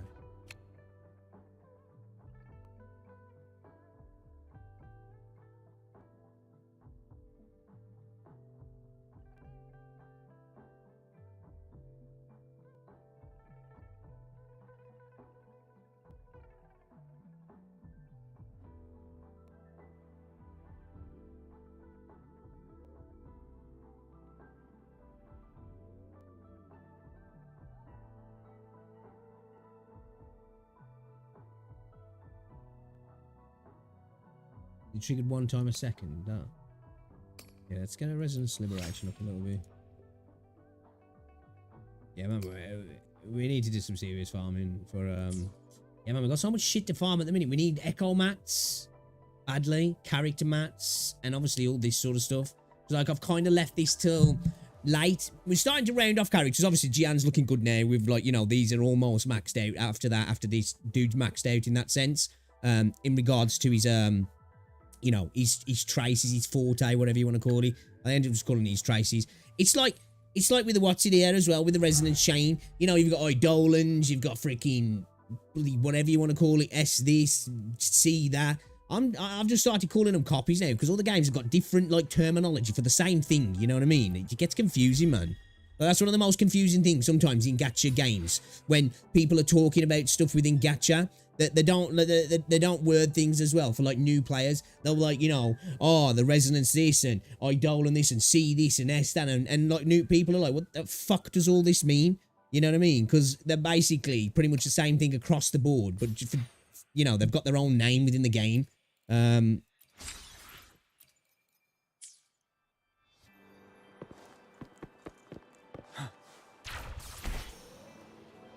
Yeah, that's the nature of these games. It's I suppose the way the comparison that I'll give it to is kind of like some older RPGs, JRPGs, and some MMOs. You know, where you just get to a certain area, you've got to farm. You know, you need to either over level yourself or you're under leveled, and you've just got to do some farming. With this, it's more like, you know, similar sort of thing, really. It's just in this, it's not like how it typically is in, like, say, an RPG or an MMO. As you're doing the combat, you gain experience, which levels you up, and then you get points to apply. It's more, you can be fucking beating enemies all day long, but you won't do shit for your character. You actually have to collect the mats and then use the mats to level your characters up, which is a little bit different. So it does, well, it is more grindy. You definitely feel it as well, because it's like that, because you're not necessarily getting that instant impact from winning a fight. You're like, oh, I've leveled up. Where, that's what I quite like about solo leveling Rise, because that does that. You actually level up your characters and then apply, your abilities to the characters. It works in kind of the same way, but it does it like where you actually feels a little bit more traditional, like a normal RPG in that sense, which is quite nice.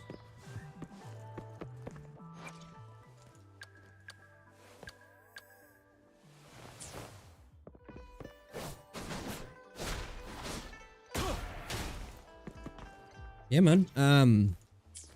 Today, I don't know what else we're going to do here unless we have a go at doing some...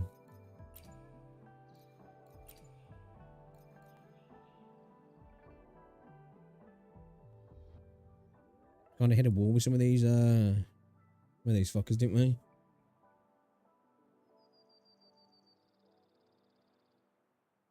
Let's have a go on this heron. I feel like we're closest to beating him. We're a little bit stronger now. Let's try it.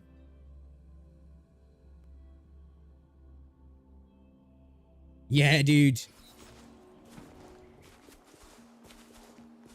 I did that the other day when I was in the Terror Adversity. I brought in some of the characters I ain't really used.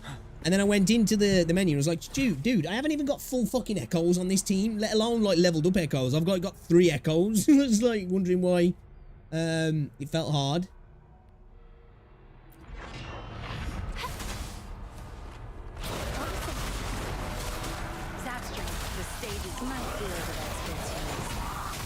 Don't blink! Leave it to me.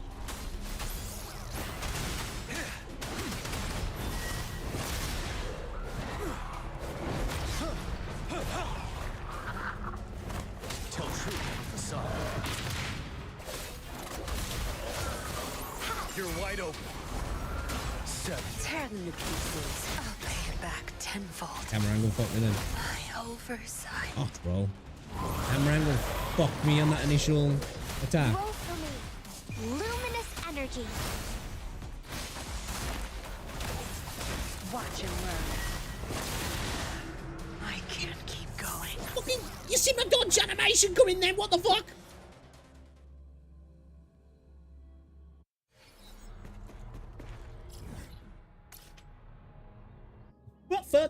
Yeah, the camera switch fucked me though, to be fair. That first one, that's why I got pegged the first time. Definitely getting back on the game after doing that. That's good, man. You know, you actually, So I was like this when I first, I'm still like it now. Like, I'll wake up some days and I'm like, oh man, I want to get on. Especially with this shit now, because I want to beat this shit, because it's just like, I've got to get through it now. I need to get this content done and do the Tower of Adversity. It's a matter of principle, you know?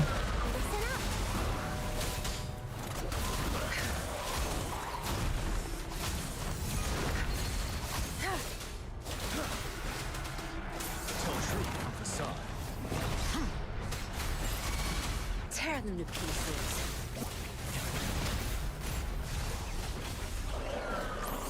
Wind Rider.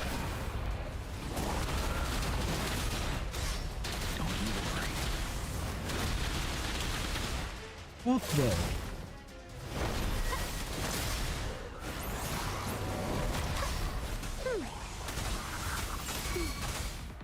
Ready for battle. Dude, that Finale.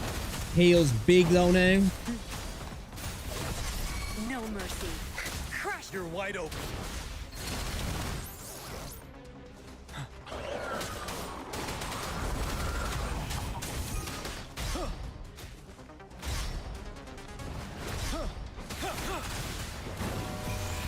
Bask in the sunlight. Back tenfold. Listen up. Tear them to pieces. I've had enough. Get lost. Watch and learn. My field of expertise.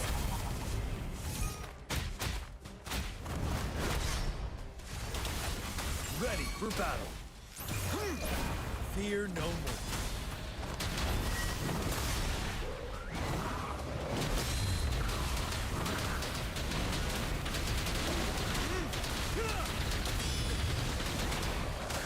Break. Tear them to pieces.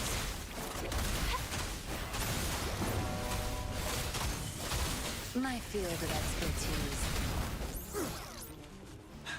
Tell truth with the sun.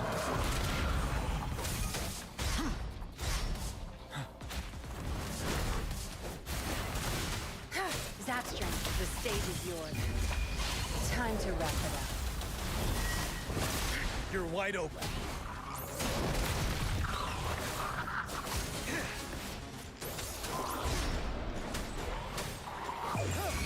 Unstoppable. Definitely putting out a bit more damage on now.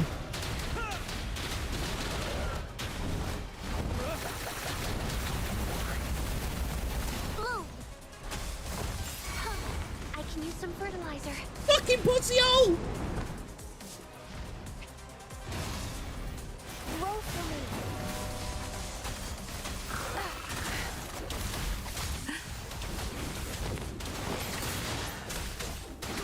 Tell truth with the sun.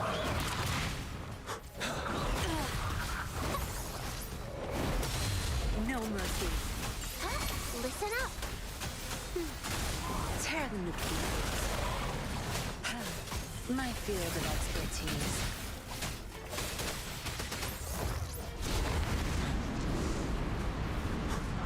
I can take it. Oh, you bitch ass, man.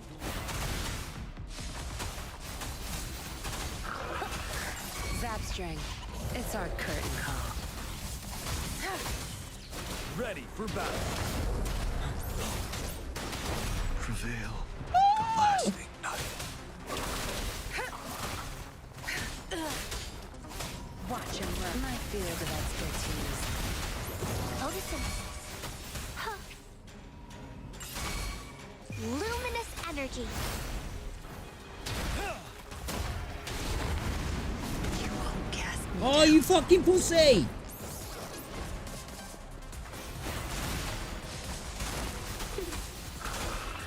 Set. Tell truth with the sun.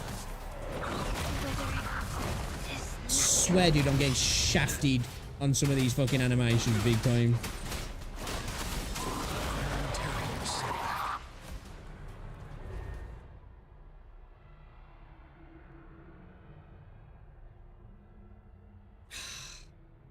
Dude.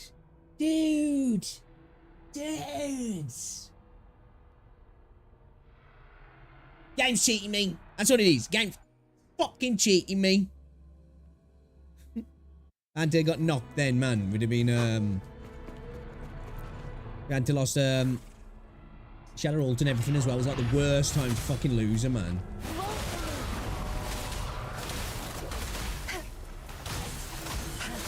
My field of expertise. Break. Tell truth. Facade.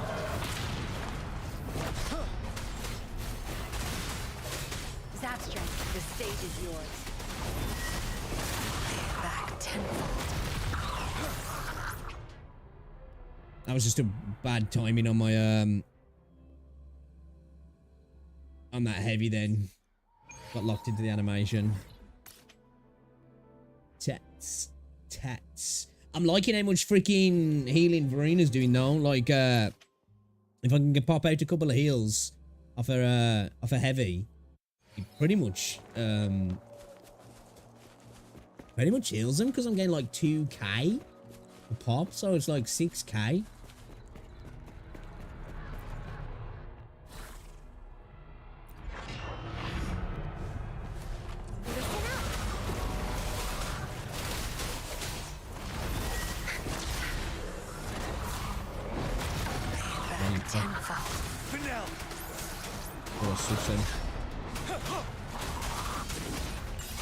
Leave it to me. Tear them to pieces.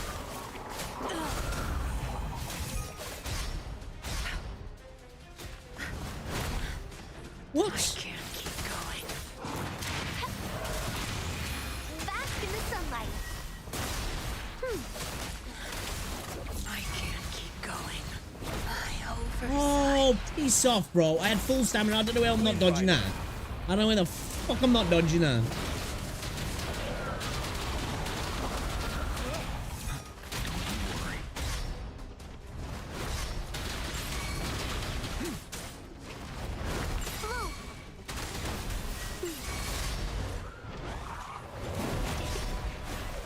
Photosynthesis.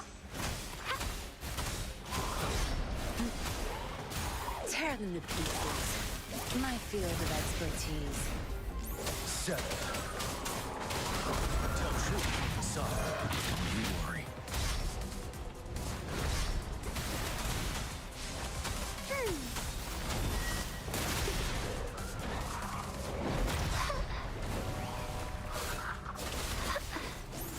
I can take it.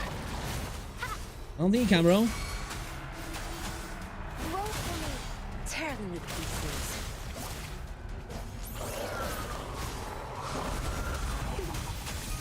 I can use some fertilizer. Luminous energy.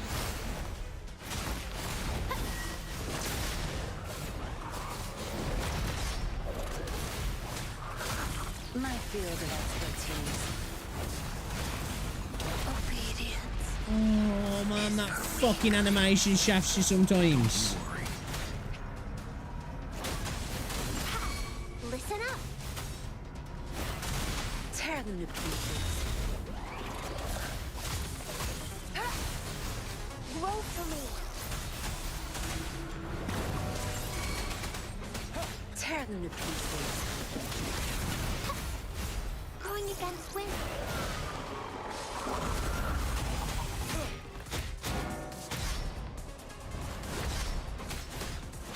Tell truth.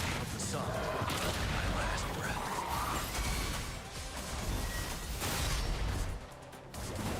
Tear them to pieces. Life is in everything. I can take it. Fear no more. Fucking hate this bird. Time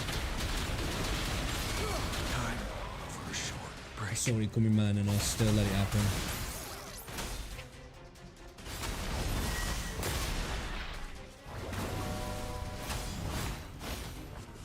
Going against wind.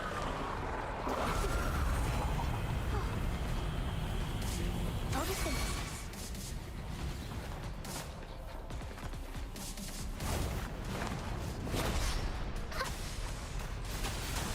wide open. Zap string. It's our curtain call. Ready for battle.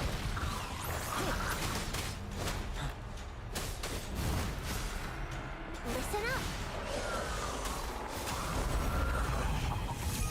My dreams. I haven't. Dude, I swear sometimes I'm getting fucking shafted with the dodges here.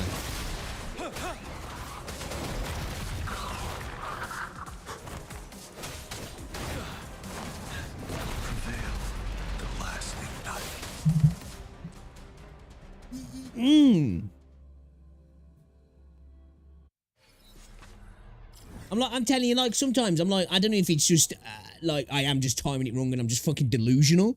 But, like, I swear sometimes I'm like, bro, I got stamina and I timed that sweet. And it's just like, nah, you know? Nah.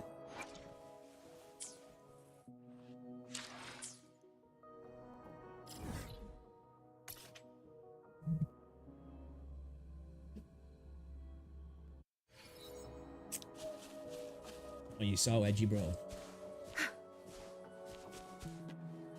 Good. There's no time to waste.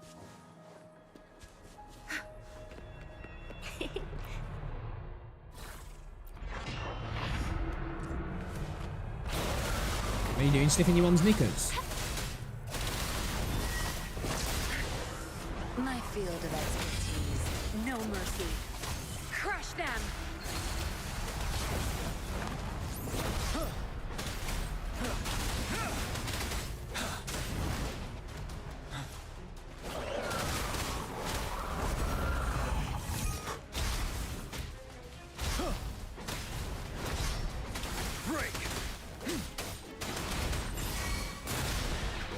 Tear them to pieces. Leave it to me. Photosynthesis. Tear them to pieces. I've had enough. Get lost. You're not getting away.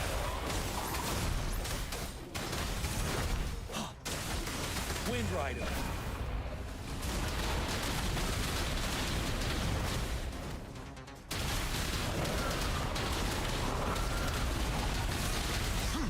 Don't you worry.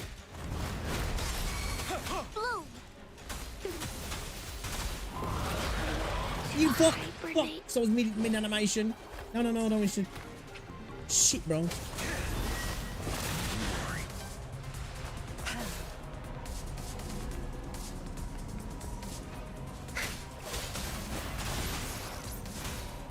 Dude, we was doing. It was just like we were perfect. Then we were hitting our parries just perfect, and then that little jump, getting caught in the float, and then bam. That was my own fault though. That's totally on me.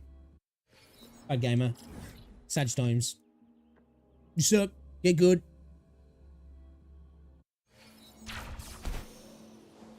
If it was actually good at the game, we wouldn't need Verena, but we're not. So, you know, here we are.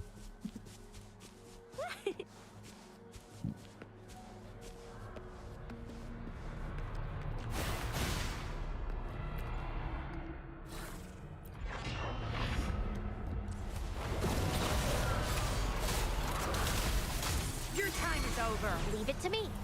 Going back to make some fertilizer.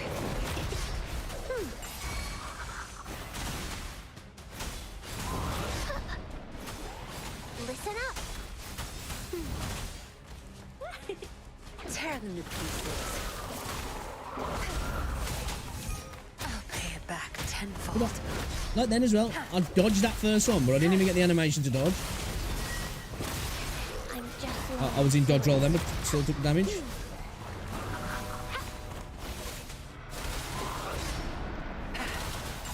Bloom.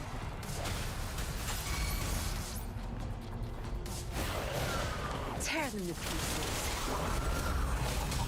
Good. I'll pay it back tenfold. Yeah, we're not playing it well this time. And everything. Temporary setback. I keep getting my timing so off and like just using that at the worst potential possible time. Like I don't know why I did that then. Knew he was coming in for the attack. Know I'm gonna get animation stuck and still do it anyway, you know? Retard. Retard.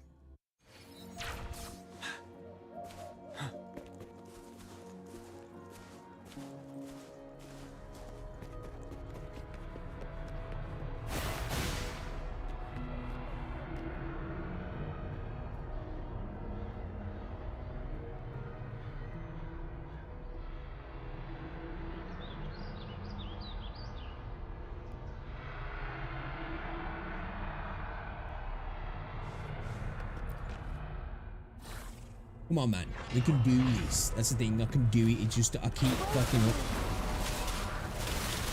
Zapstring, the stage is yours. You know, we're at the point where we're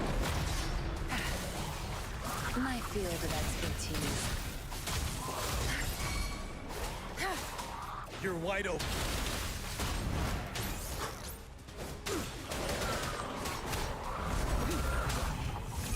Don't you worry.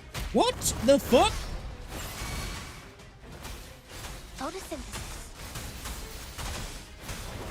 Tear them to pieces.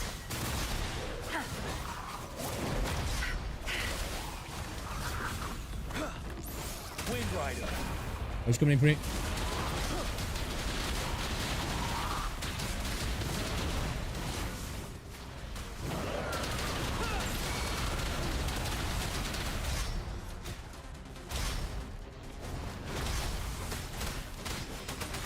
Blue.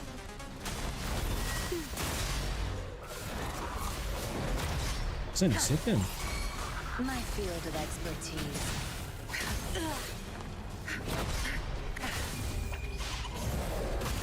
Alright, no worries, Neil. Ready for battle. Enjoy din-dins, mate. Appreciate you coming through as always, dude. Have yourself a good day.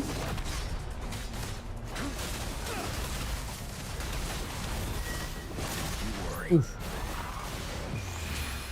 Life is in everything. Unstoppable.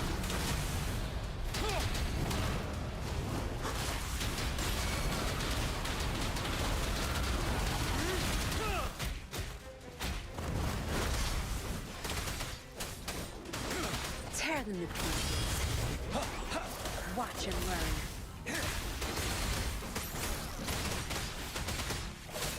My field of expertise.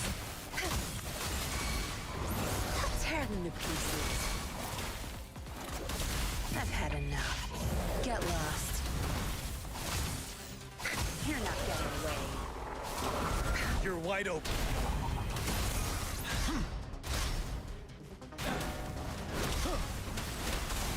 Listen up. No mercy. My field of expertise. A momentary setback. Fucking camera angle fucked me then, not gonna lie.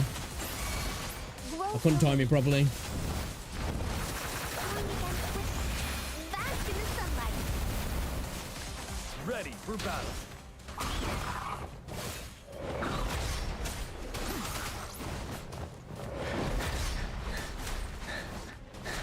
Dude, the camera angle's fucking me, man. It's the only problem when you end up at the edge. The camera angle just fucking bums you.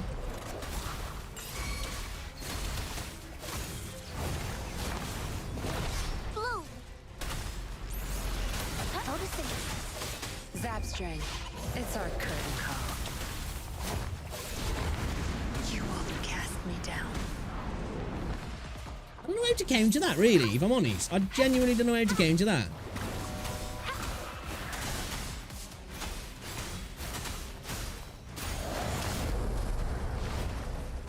Withering is natural to life. I don't know how to counter that fucking move. I honestly don't know how to counter that. Because it's like, sometimes you just get lucky and he just doesn't come at you and he just misses. And then other times it's just, he locks on and there's like no escape. Sometimes it insta-kills me. Sometimes it takes 2 hits to kill me. Sometimes I can survive 2 hits. Like, I really don't know what I'm supposed to do there. I might have to. Like, obviously, I'm going to do it without needing to do that, because I will do it. But, I want to know how you counter that. I'm not too sure how you counter it, man. It's kind of pissing me off. Like, I don't know. Sometimes the camera angle does fuck you in this fight. Like, if you end up getting too close to the edge, the camera angle swings around like this and he comes up like this and you miss the timing and boom, you lose somebody and then that's it then. It's, as soon as you lose that one character, it's like, fuck. Because then you've got to pull them in, you've got to fucking quickly, well, you can use mats, I guess, heals, but you got to quickly use a Verena to heal them and it's just, it's like so many times now, we've got this dude down to about 15% health and then we just keep dying. Like, I haven't been able to just break that. Fuck knows what fucking version 6 is going to be like, bro. It's going to be fucking pain, man. It's going to be straight up pain, dude. 3 minutes after battle begins, the Imperium's Heron will increase his stat by 50%. Ah, that's probably why we're finding that what's it one taps us sometimes. Every 10 seconds, stacking up to no limit.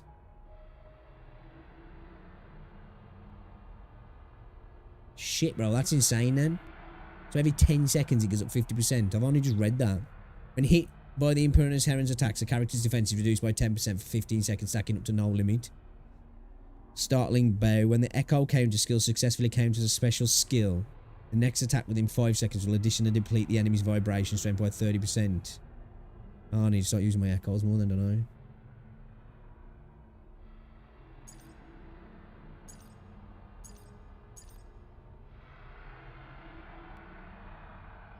Bruh, it's no joke, man. That isn't. That's no joke. That's what I'm saying about this game, man. It's got some genuinely difficult content. Obviously, the better your team and the better you set up, the better you're going to do. And obviously, there's going to be some people who are just mechanically just better than me. And it's not, I don't even think it's just a mechanical thing on this. It's just learning. It's kind of like, I suppose, like Souls-like games in a sense then. Pattern recognition's important. And timing. And my pattern recognition's pretty poor. My timing's not too bad. Sometimes, it can be poor like anybody's, but my pattern recognition's terrible. That's why, like, I do struggle on Souls-like games, because I just struggle with pattern recognition and being like, right, okay, he's done this, he's going to go into this, he's going to go into that, and then he's going to do this, and I'll do this, this, this, and this. I kind of like do it on a fly, and I'm just relying on fucking reactions, which, as you get into more difficult content, even like fucking 18-year-old kids on Adderall are going to hit a limit, you know what I mean? And to be fair, even though I'm getting a fucking old codger now, I was doing my reaction times not long ago on that website. I can't remember exactly what they were, but they're in the top % anyway. So, at the moment, I'm lucky in that sense. I haven't dipped off too much like that. I'm just retarded, that's the problem. You know? Which I don't think there's a solution for that. Can't practice my way out of being a fucking moron. Alright, okay. Yeah. He's beat me. He's beat me tonight. We're going to come back and kick the shit out of him, though. Obviously, as well, once I've got some of these traces up on some of these other characters, we're going to fucking butt-fuck that bitch. We're going to come back. We're going to butt-fuck him. We're going to fucking chop him up, and we're going to stew the cunt. That's what we're going to do, right? We're going to eat the fucker. Fucking heron stew, bro. So obviously, once we got these all leveled up as well, this is going to help out Yinlin a lot as well. Like, Jinxie will be really good, but like, Jinxie's not safe, man, and some of his attacks, I feel like Jinxie's better for the more grounded holograms rather than the fucks who fly. Just because of how unsafer she is in terms of you got to string out combos to get her to do what you need her to do.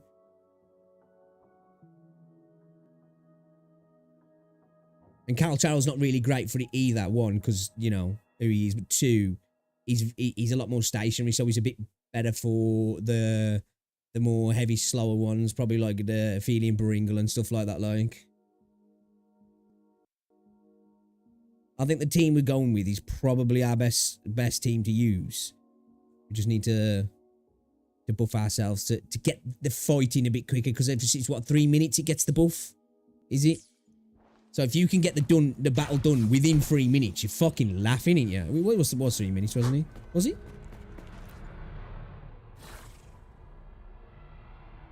Three minutes after the battle begins, yeah. So if you can just fucking DPS slap him about, he ain't gonna get, because that like the fight just gets harder and harder and harder, and exponentially as well. You know, 50% every 10 seconds is fucking insane. You know, I'd say like what, 1,000 to 1,500 to what, Well, it'd be what, 1750, wouldn't it? And then so on and so on and so on. No, it wouldn't actually, would it? It'd be more. Is he going to go 50? It's going to go 50% off what the value is, isn't it? So if it goes from, let's say, a K to 1500, it would then be 15% to 1500, and then what's 50% of 1500? 750, is it? So that'd be 250, and then, like, you know, it's just going to get exponentially higher and higher and higher, right? If I'm reading that right, which is fucking insane.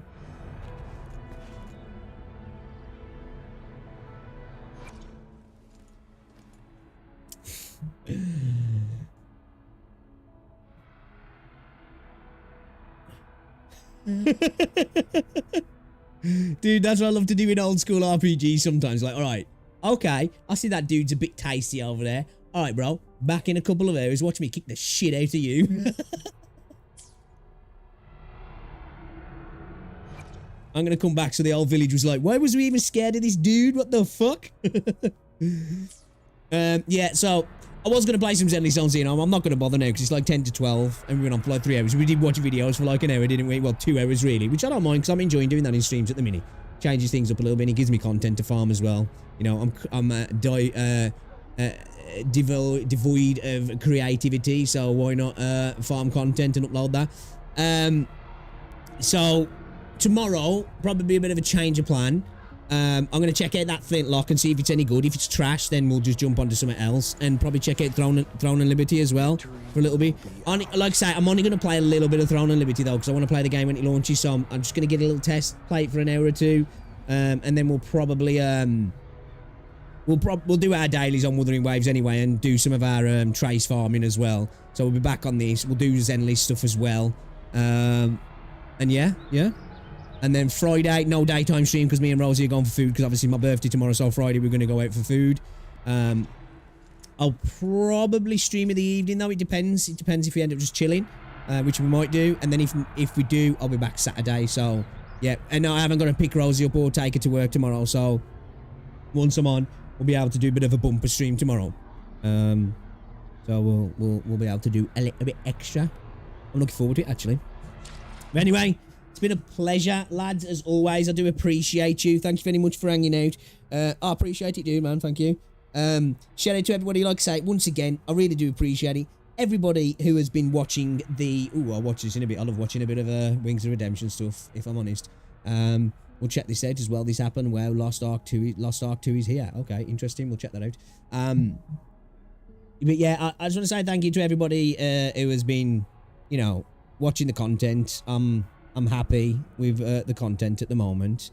You know, it's doing well. I'm noticing as well that it's getting me into the algorithm because, you know, like this is usually what happens for the first 10 hours or so.